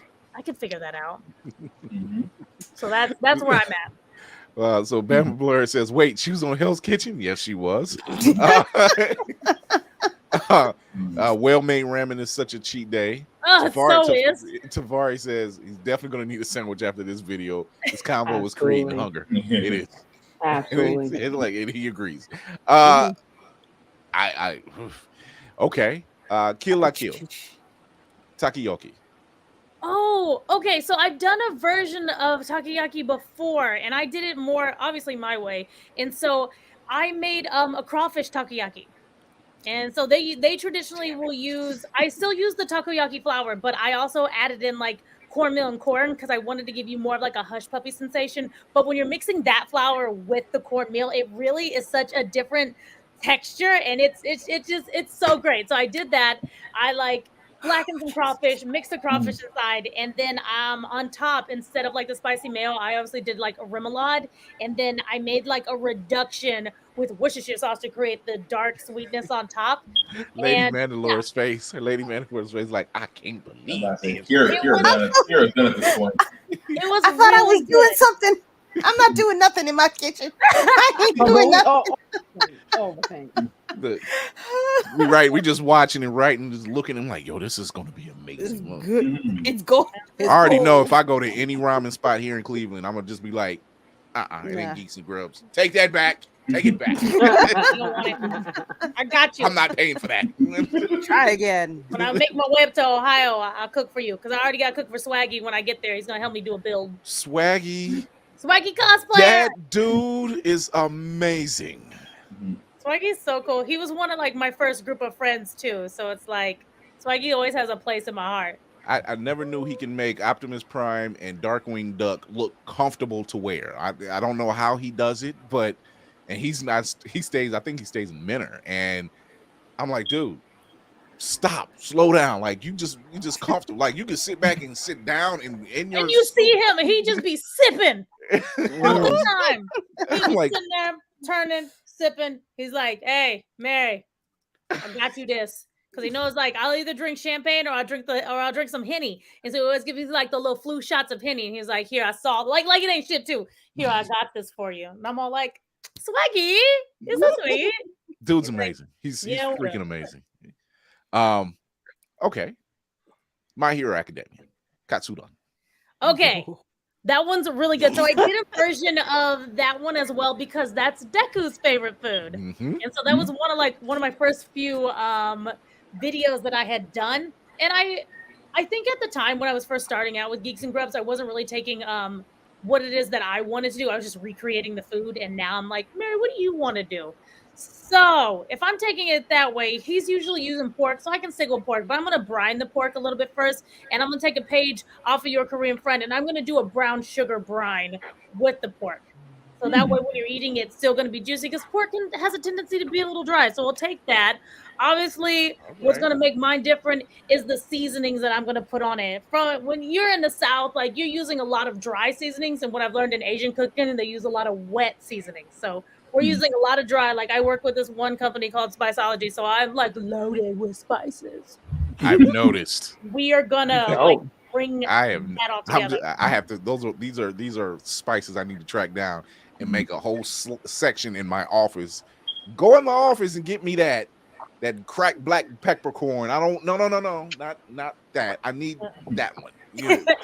Well, if you want to go buy from them, just use my code so that they continue to work with me. Oh, definitely. Okay. All day. Absolutely. Full support from this crew. All right. Yeah. I'm on it right now. Dorayaki. Rice bean cake. I haven't made that one, but I was working on a rice bean, a rice bean paste, just because I wanted to do from Food Wars Arena souffle pancakes, and I wanted the red bean paste. But I didn't want to buy the red bean paste. I was like, Mary, you can make your own red bean paste. And plus, working in this Asian restaurant, it's so funny because when they had made something with beans, they're like, yeah, we use beans in desserts. I said, for real? That's different. And they're like, well, how do you use beans? I was like, as a side dish? Like, what do you mean? They're like the savory beans. And it blows my freaking mind. So I've had that one. I think it's really good. I think I would take it. I would take it like a red velvet cake. So I would definitely go with a lot of those seasonings, and then I would have a cream cheese style either frosting or just a cream cheese layer that's going to be inside. That way you're pairing with like the sweet and the salty. Geek by Heart is just like, you ain't said nothing, just bring me the plate. You making me a fat girl tonight, girl. Oh, it's like take off of what you know. My whole time being here, I'm like, Mary, don't try to be nobody else. You know what I like? I like a yellow cake and I like a red velvet cake. And so I want to make this like a red velvet cake. Makes me happy. Hey. See, this woman if you were not my favorite person already. Girl. I am so honored. I swear I'm about to eat a real another meal I already ate earlier. Looking at anything we got in the refrigerator, like, this is garbage. It's trash. Burn it. Trash. Burn it all. It's beneath me. What do we get? That's tomorrow. What do we eat tonight? Pizza. Tonight, it's above me now. I refuse. refuse. All right. Soba noodles from the Gray Man. Okay. So I've never seen this anime, but once again, if we go back to my hero, Todoroki's favorite food is soba noodles, but he likes them cold. So I was trying to work on something with that. And let's go back to what I had said for Naruto, because when I wanted to do Todoroki's, I wanted it to be very spicy, but I wanted it to be not necessarily heat forward, but chili forward, because I'm thinking if I just give you hot right out the back, you're not going to finish it. Like most people don't eat like we do. And they're like, that's too intimidating. I don't want to do it. So how can I make it more inviting? Let's just work with these chilies and let's do, I think I would do something like a mole, because I would do like mole and I would mix that with my broth for the soba noodles. I don't think I would make them from scratch. Maybe one time, but like, if you can buy them from the store, I just buy. I'm not doing that. Soba noodles, no. I'm gonna make ramen noodles once just so I know how to do it. Because I think when I make my Naruto ramen video, like that's it. Plus, I like that one filler episode when they're all making the noodles and they're punching the fuck out of it. Like I'm like, I love that episode. That is just to punch them, just to punch the top. I was like, that's so funny. One of my friends is gonna help me, so it looks like I'm punching it a bunch of times. I'm like, one of y'all could do this. Like, just make it look like I'm having all of it. Oh my god! I would do it that way, and I would still serve it cold, just for my boy Todoroki. Oh, that's woman after my own heart. One Piece Odin soup. Okay. This one's really hard, only because I'm not familiar with One Piece. It is just a commitment I'm not ready for. I love. Oh, I knew that was coming. You spoke Lady Mandalore's language right now. If I could hug you right now, it's just too much. Girl wants to be a kindred. Kira's like a kindred spirit. I have another one. I want to actually watch it, but I don't have time. Like, who's got time for that? And then also, like, if I do decide to watch it, I'm watching the whole thing dubbed because I want to do things at the same time. Oh yeah, you can. Hey, I take it either way. It doesn't matter. I watch it either way. People that come for me for watching dubbed, I'm like, okay, how's that affecting me? You being upset with me? That's how I'm gonna watch it, because I like to do things at the same time and then look up so I can see the fight scene. But especially when it came to Attack on Titan, I had to watch it too many times because I'm like, there's too much going on. Yeah.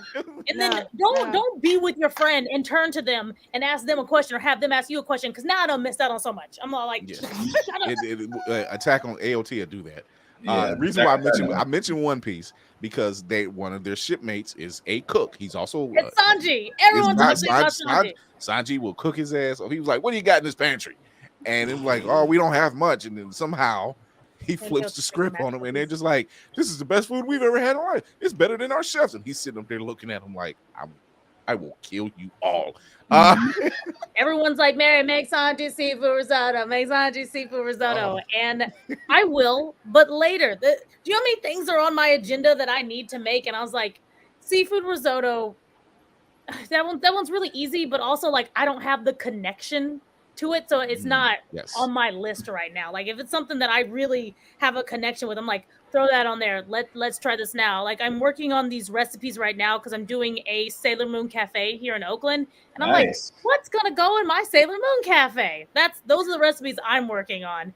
But I don't. What is even in the superior okudon? I don't even know what it's called. I just made that up. It looks like it's pork, squid, some chicken, or something. So let's find out what they have on here. They say it's a perfect soupy meal during the winter season. Hot broth warms up. Let me find out. I'm gonna find out real quick what's all in Odin soup. But while I do that, JoJo's Bizarre Adventure, black sesame and honey dumplings. Ooh, that's really good. Okay. Black sesame and chocolate go really well together. So I'm automatically just going to take that route. If I want to do something with honey as well, I would use chocolate that is a little bit more on the bitter side because I don't want it to overpower the honey if I still want you to taste the sweetness and the honey flavor. And then I also would try to hit you with some citrus because it would help break it up. So for the citrus, it would be I would sprinkle something citrus on top of it. So I would probably just get lemons, blend them up, and then dehydrate them and use them as that powder.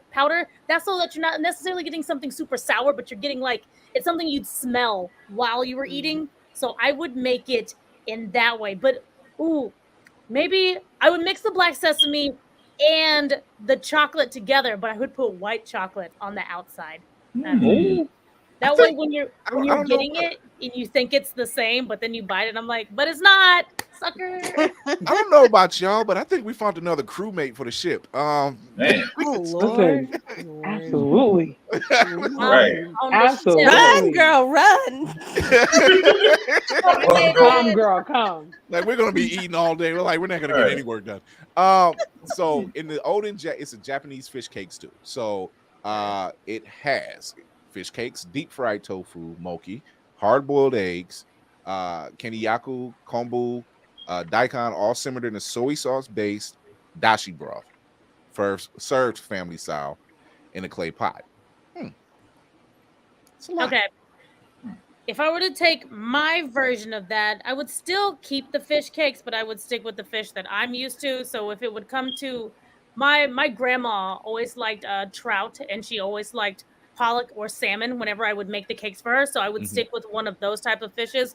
Probably the pollock, just because it's easier to manipulate, as well as it's more affordable for everybody. So this seems like there's so much in this soup, but it all doesn't seem that it's that expensive. Let's go on ahead and keep the tofu in it, but I'm gonna marinate the tofu. I'll probably marinate the tofu in the soy, but for the broth itself, I would do more of like a chicken soup type of thing. So I'd have that. I'd probably reinforce the chicken soup with a couple of chicken bouillon just so that you're getting more of that inside.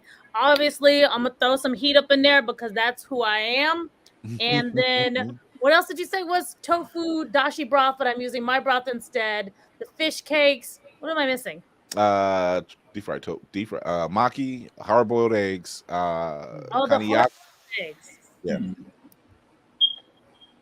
I don't know if that's something I'd want to keep in there. If I did keep, okay, scratch that. I'd marinate the hard-boiled eggs, but then I would still fry the tofu, but I would coat the tofu in a different type of coating. Because even though tofu is like fine itself, you don't have to coat it. I probably would anyway, because I just like something crunchy. Okay. This woman is cooking, boy. Yeah, buddy. What? We got what? We got crunchy dumpling. Oh, yeah, it is. Crunchy dumpling soup. I want to give you something like a chicken and dumpling. Yeah. Oh God. That's what this is exactly what I'm thinking. I'm like, damn, that's good. I'm here for it. Oh, Jesus. All right. Here we go. Disastrous Life of Sake coffee jelly. That's so funny. My friend had made this before. I never made it, but he had done it at the time. And at the time, I think that's when I was making that Tolango coffee or something. Whenever I was doing the whipped coffee. Yeah. 2020, we were all whipping coffee. And then he was making, I would make it like a Jello shot. I would make it like a coffee Jello shot because that just seems fun. Or take a play off of the espresso martini that's going around. So I'd probably make it taste like an espresso martini, but it would be a Jello coffee shot. We gotta get her. We gotta get her to tell when us. you come to the East Coast anytime soon, like you are welcome. You can chill for a little bit. Like we got space. Yes, yeah. He said the way you're breaking it down, you know you're a gigabyte. Yes, I am here for it. I am so here for this. All right, Demon Slayer. So Sakura Moki, which you've done. That's the one that I just told you guys about. You've done that one. Well, wait, does it count? Because I already answered it. Yes, you already did. So, Food Wars. Anything and everything from Food Wars. Okay, I've done a lot of Food Wars recipe. I'm pretty sure you guys have seen a couple of them. Like the one I told you I haven't edited is like the apple risotto. That one was really cute. I've done the gotcha pot roast. I've done the dissolving furikake rice. I was working on Erinna's pancakes. I made them. I didn't like them. They weren't fluffy enough, so I have to redo them. What's up, Boom? The last thing that I was working on that was Food Wars is I made African ramen because I had to. African ramen. Yes, on one, I think it's like the fourth plate. One of the guys makes African ramen, and I think that's when he either uses alligator as an ingredient or the opponent uses alligator as an ingredient. And so, like, it already had my attention because I was like, I love gator. It's delicious. And so for the African ramen is really interesting because the people from Food Wars do their research, and they definitely were taking a lot from the African roots, and a lot of the continent of Africa uses a lot of peanuts. And so inside of this African ramen, you're subbing out a couple of things for like peanut butter. And I did that. Obviously, like I added more heat to it because like I said, I do that to everything, but I sous vide some chicken that I marinated with peanut butter, and I used that to put on top of it. And it was fantastic. And I did the same thing with the pork. So I was like, do I want pork belly or do I want chicken? Because I think he used chicken. I don't know where the chicken came from. Maybe I just had extra. And Chicken with the peanut butter. I brined the chicken, and then after I brined it, I sous vide it with peanut butter. Yeah. Interesting. And it was really good. Same thing with like making a peanut butter sauce to put on top of the pork belly, and then you're like mixing that with the rest of the ramen. And then I was just like, you know, what is it? Put it on and make him want to marry me. I was like that. I was just like, I was like somebody else. Like, I'm here for it. I'm here for the vibe. There's no tattoo right here. That's the space. I was like, hello. Oh my God. I'm feeding you. You are amazing. You're so sweet. Thank you so much. I like. You know it a little bit. You know it a little bit now. At least a little girl stop. I feel a lot more I'm fine. This is a good. She's not even on my bad side, and I don't let anybody get on my bad side. But she's amazing. No lie. This has been an amazing conversation. Talking about, I love your work. I love what you do. Actually, I was kind of mad that you didn't win. B robbery. So many people. I'm just like, yo, wait, hold on, what? I don't think that I would. So y'all Jennifer Hudson, is that what y'all did? Okay. Come on now.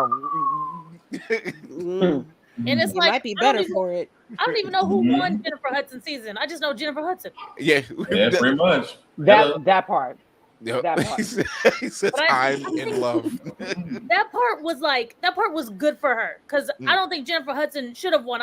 You don't know what that contract is for after they win and what it turns into. And she got the freedom and then the love of the fans to do whatever it was that she wanted. And it probably just didn't happen the way It paid off for her. Yes, because you had people willing to back you. And it's not necessarily like the people with that company, but she had the fans.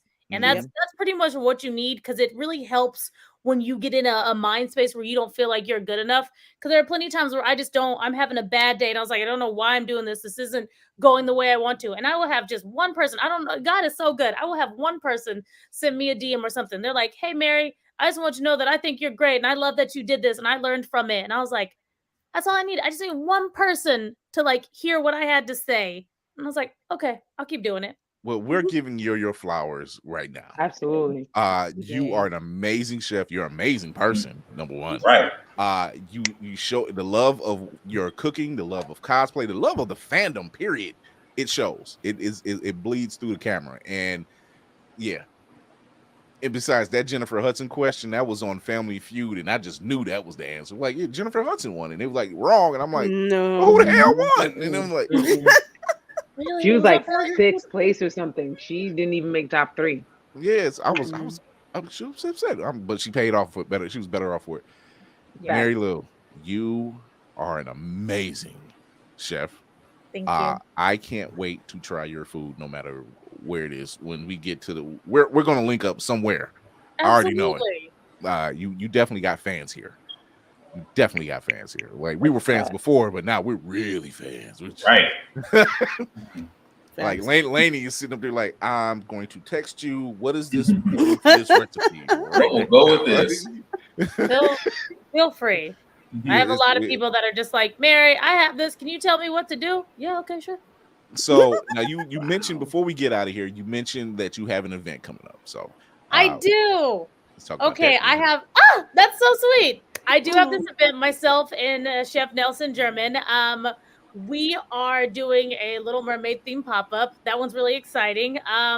In June, I should be having a Sailor Moon Cafe. In July, this is going to be back in Texas. I am doing an Avatar: The Last Airbender pop-up. And then also in July in Houston, I'm going to be doing a Demon Slayer pop-up. So I'm kind of like traveling to different places and just cooking for my fandoms. Eventually, I'll find myself a home. And then in that home, we'll have our little themed dinners, maybe like either once a week or like a really fat one every month. But these things just make me happy, and I like them. Find a home in New Jersey. Find a home in New Jersey. I like the fat one. New Jersey. I like the. I mean, I'm saying New York. Sorry. Listen, I love New York. You know that, but because you came from there. So, it's all right. You love it. Exactly. I will never shit on New York. I love New York, but I am in New Jersey now. So. Well, I'm in Ohio, Jersey, so save your money. I'm Ohio. I come to Ohio too because my brother's over there. I come to Ohio. I'm still trying. I've been in Cleveland 14 years, and they're like, man, you got to have a Polish boy, and I'm like, it's a hot dog with fries. I'm trying to figure out what's special. You gotta have. You gotta have barbecue sauce. It's just like when they talk about Cane's chicken. They're like, oh, you gotta try it with the sauce. I'm sorry, if your chicken don't taste like nothing, the sauce should not be the front runner. No, that really is. They be talking about that sauce though. I think Cane's is so good. I'll get it extra crispy, but yeah, I need the sauce. I don't know what it is. Like it just goes together. I don't know. Okay, so if you ever make it to Ohio, I'm gonna take you to a black-owned restaurant called the Crispy Chick. It's like Cane's, but the chicken is seasoned. Oh, I love that. The chicken has been blessed. And highly favored. I went to them recently, and I'm like, you know what? I want something spicy. Let me get the spicy chicken sandwich. What I didn't know, I don't know what level of heat they had on there, but I was doing that. I wasn't expecting this. This is good. Like this heat on the breast is heat in the sauce, and then they put the same dust on the crinkle cut fries. Oh, you can't escape it. Oh yeah, there was no getting around. And I was just like, oh, I ain't mad. I wasn't expecting it, but I ain't mad at it. And then come to find out, oh yeah, we're doing this contest. I'm like, you sons of bitches, you could have told me, because I got it through the drive-through, and I was wondering why the girl gave me the look. You know, I was just like, why are you giving me the look? Let me check my cash card. Hold on, let me make sure. She was giving me the look because she was like, this man just ordered the hot chicken sandwich and just ate it. Yep. Are you sure? Not the are you sure you want to look? Yeah. Not the are you sure? I didn't know. I was just like, oh, I'll be back. Like, sir, you just had our molten lava. Kind of felt like that was a sir. You just had our molten lava chicken, and it was delicious. It was. Bring me another. Right, you gave yourself a customer. I will be back. This was. There's a waiver to sign. Wait for this. There was a waiver for it. I guess so. That's crazy. Dang. It's not spicy that you can't eat. It's just you know when McDonald's say, "Oh, we have our spicy nuggets back," that's good. Or when Wendy's have their spicy nuggets, that's a different level. Y'all put pepper on it. Yeah, pepper. This is something else. Whatever Crispy Chick is doing, they get free promotion from me. By the way, they're like, whatever it is they doing over there, I'm with it. So, Mary, tell everybody where they can find you. Hello, everybody. All right, you can find me on Instagram, Geeks and Grubs. You can find me on TikTok, Geeks and Grubs. You can find me on YouTube, Geeks and Grubs, or you can go on geeksandgrubs.com, and it'll show you where I'm at, what I'm doing. There are some things I need to put on there, but I'll get to that eventually. I know you're preaching to the choir. I already know what you're talking. I was like, I already know what that's feeling like. I'm gonna show that flyer again. If you go to her IG page or go to her website, they'll tell you about the Little Mermaid pop-up she has coming up Tuesday, May 23rd, 6 p.m. You can get your tickets. Check her link in the bio on the IG page. You won't be disappointed. You will not. Mhm. You will not. I'm probably gonna cosplay. I think the chef that's doing it with me, he was like, I could do it. And I was like, yeah, chef. I just got this new wig. I haven't even put it on yet. I'll put it on first. And he don't even know how big of like a deal this is, because that wig is like, that big wig was expensive. Like, I got plans for her. And I was like, you know what, chef? I'll let you wear it. Because, you know, his head probably bigger than mine. So like, let's help you. Because once I fix it to my head, that's it. It only goes on my head. Yeah, it's like it's done. It's done. It ain't leaving. It's done Once to the it's tailored, that's it. It's these like long white dreadlocks. I was like, I got you. You can be King Trident. There There you go. Mary, thank you so much. And You're welcome. For that.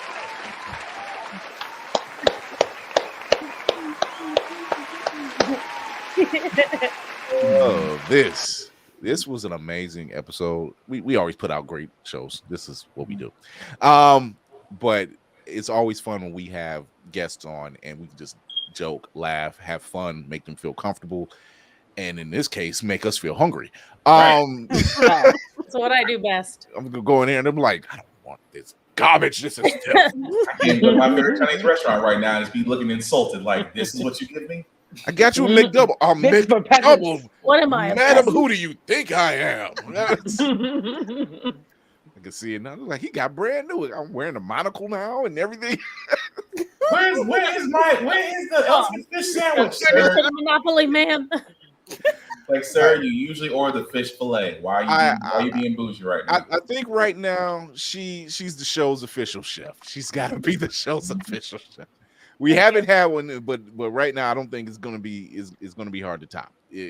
She's been on TV already. She's worked with one of the top chefs. Bring me in. I'll be on the commercials.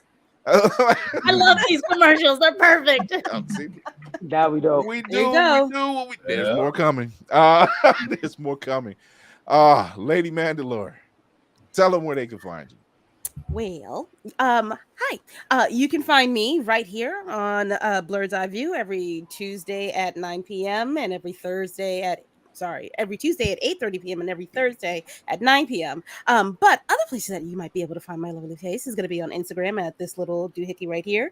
You can also find me on Fanbase. I am also on the TikToks as Child of Mandalore. Why Child of Mandalore? Because I have a podcast called Child of Mandalore where I talk about the complete history of the Mandalorian people and the planet itself.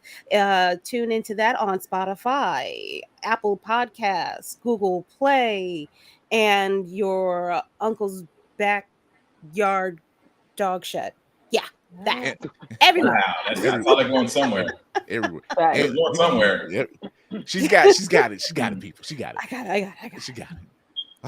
Sorry. Geek by Heart. Tell them where they can find you. What's good, everybody? This is Lane from Geek by Heart. You can find me, actually me and my husband, at Geek by Heart on YouTube, Geek by Heart on TikTok, Geek by Heart on Instagram. We do a lot of reviews, a lot of trailer reviews. I talk about horror. I will talk more about horror. I will write more about horror on blurredeyeview.org, .com, excuse me. No, it's not good. It's not good. It is .org. I was like, .com is paid. You're right. .com plus like $900. I'm like, y'all can have that for right now. I'll get that. I'm gonna get that from y'all. Don't worry. Yeah, but that's where you can find us at. That's where you can find me at, and I'll be there all the time. Sweet. Hold on, let me get that. All right. Sweet. Black Spartan. Yes, 'tis I. Without the helmet, because it's too hot to wear in this room of a house right now until I get AC. You normally wear the helmet? Oh, there's a helmet. I can't wait to wear it. There's a helmet, and I can't wait to wear it.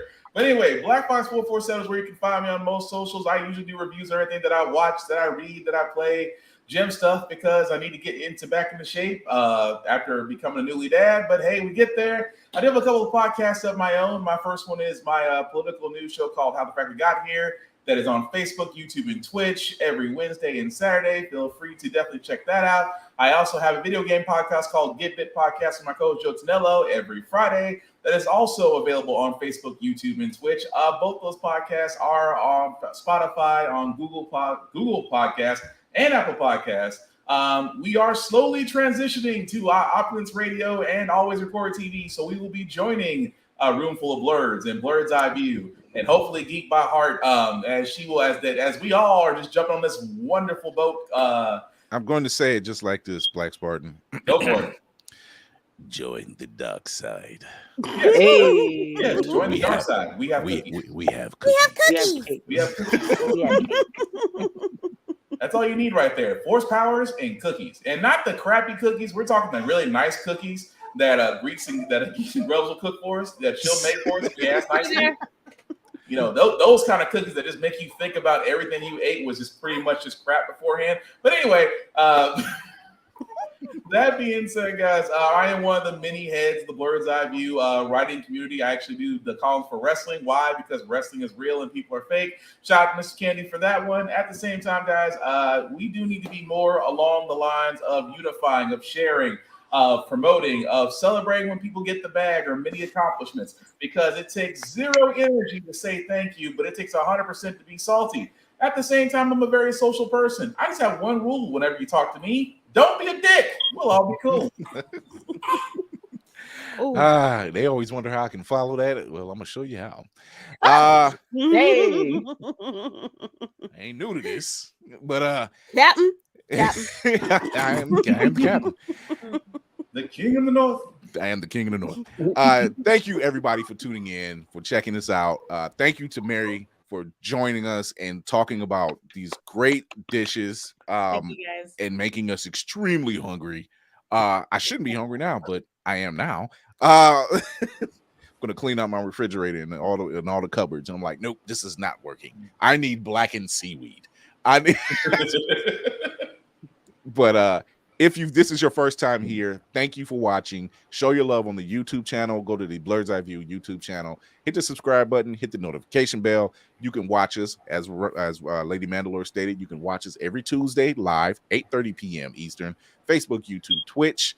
If you go to IG, right there, you'll go to the IG channel. You'll go to the link tree in the bio, and guess where else you can find us? Facebook, right there, Blur's Eye View Podcast. You can also listen to us on Opulence Radio, where Blur's Eye View leads the charge every Thursday for Blurred Out Thursday. You can also listen to us on Man Cave Monday.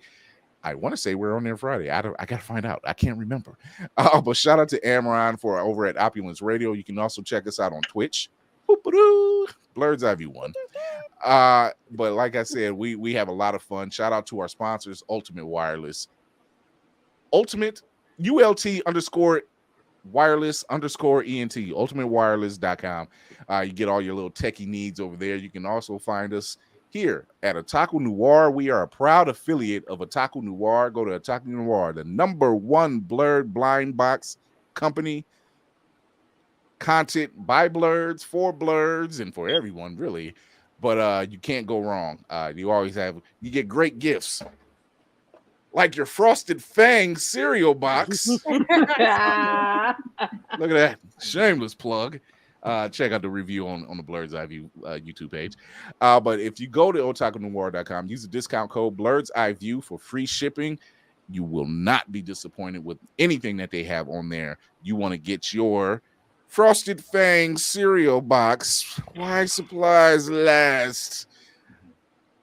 Complete with all the tricks and gadgets that all cereal boxes have, with the games and the scrambled words and crossword puzzle. It's so much fun. It's so much fun. So check us out there, and you can also check us out on Always Press Record TV through Roku or Amazon Fire. Just go to alwayspressrecord.com, find out, just follow the directions, all there, and they will send you to those places, and you can watch us on television. So you can watch us in your living room, in your kitchen, in your pantry, in your dining room, in your basement, and probably in your bathroom when you're shaving your head. And that's for the guys. I don't know if the women are going to shave their heads. A lot of concentration. That's all. That's a lot of concentration. And if you're in there for 2 hours watching us, trust me, your legs are going to go to sleep anyway. So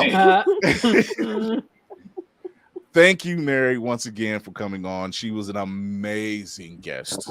Amazing guest. She's probably officially the ship's cook captain now. There you go. Thank you, Mary. welcome here. Responsibility. she could be like Sanji. She was like, she stay out the kitchen. No problem. I just want to walk in, tell everybody to leave, and then when I'm done cooking, be like, all right, y'all can eat now. All right. I had that. Y'all can eat now. But how does they taste though? It was like, well, it's no real cereal. It's just a cereal box. Wait, there's no cereal in it? No. We're working on something. It's coming.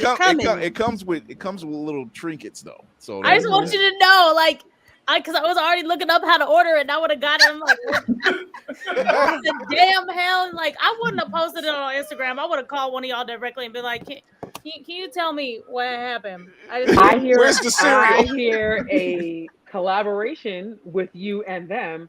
Yes. Yeah. That's what Right. Let's do it. I would love to. I see great things in that collaboration. Hanif, I'll give you a call. I love a collab, especially with our Black creators. I'm like, let's go all day. Oh, yes. Listen, Definitely, that would be dope. I am looking forward to that one. So if you are there, but like I said, this was a great show. It's always fun when we have people on who we can make feel comfortable. I like to think of the show as a cross between Arsenio Hall, the Saturday Night Live, and Tonight Show with Jimmy Fallon. So you get a little bit of everything. None of that salaciousness stuff. We're not Zeus TV we're not doing none of that. We don't have trash TV. We don't afford that. We don't have the baddies of Blurred Eye View like that fighting. Come on, baddies of Blurred Eye. View. We got baddies, but they're not the ones that's going to be cutting up. The aunties of Wakanda. Yes, that we do have aunties of Wakanda. We do. We have aunties of Wakanda. We do have aunties, and I think we're working on the uncles of Wakanda as well. So let's go. So we have that there. We're gonna give the people what they want. But tune in to us every Tuesday, 8:30 p.m. Eastern, Facebook, YouTube, Twitch, and Thursdays, 9 p.m. Eastern, same channels. Next Tuesday, y'all had long enough, and we're doing it. We're giving you the full volumes 1, 2, and 3 review of Guardians of the Galaxy. Oh dang! We're talking about it, spoilers and all. There might be a tear shed or two. I don't know. Tafari, you're not allowed in the comments, Tafari. Yeah. Dang. Oh man, thank you for that great shout out. Thank you. But once again, man, thank you to the team. Thank you to Mary for coming through and just blessing us with all these recipes. And now I'm just gonna really go to the store. I'm gonna be brand new. You gonna be straight breakfast in the store. This will not do. I need apples and pears and tomatoes, and I need it all. I need. What I see you going there with your butler, James. This will not do. This is not right. This is not right. Where Shoot, he's gonna be like talking about another. Yeah, right. You know what, James? I might have to let you go. I'll have to rehire Alfred. You know, like he didn't do this. Oh my God. So yeah, he's already camped out for the show. So yeah, thank you again, Mary, for coming through. You're always welcome here. You have our full support in everything that you do. Whatever you put up, I'm sharing. Don't worry, and the team will share it too. I'm very appreciative, you guys. We love what you have. We were fans before. Mm-hmm. We're really fans now. Like we're like you're not going to be able to get rid of us type fans.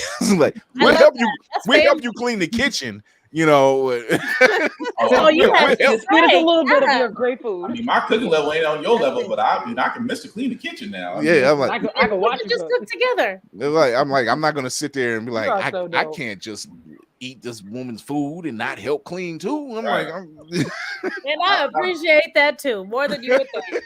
Like how shiny you want that kitchen floor? We can go mirror, we can go gloss. She needs another coat. Wow. Give her another coat. She needs another coat. She got to see your face. Wow. So, but thank you once again for coming in and just blessing us with your presence and talking food with us. You know, food and nerd and blurred and just anytime. Those are some of my favorite things. Oh, we got to do it again. We got to do it again. Absolutely. Oh man. So like I do with every show, thank you for everybody tuning in. Thank you for checking us out, having a blast with us, as I do with every show. Remember to educate yourself and others, entertain yourself and others, and most of all, encourage yourself and others. This is Chris Fury with Mary Lou, aka Geeks and Grubs, and this dope team of mine. We're out of here. Bye.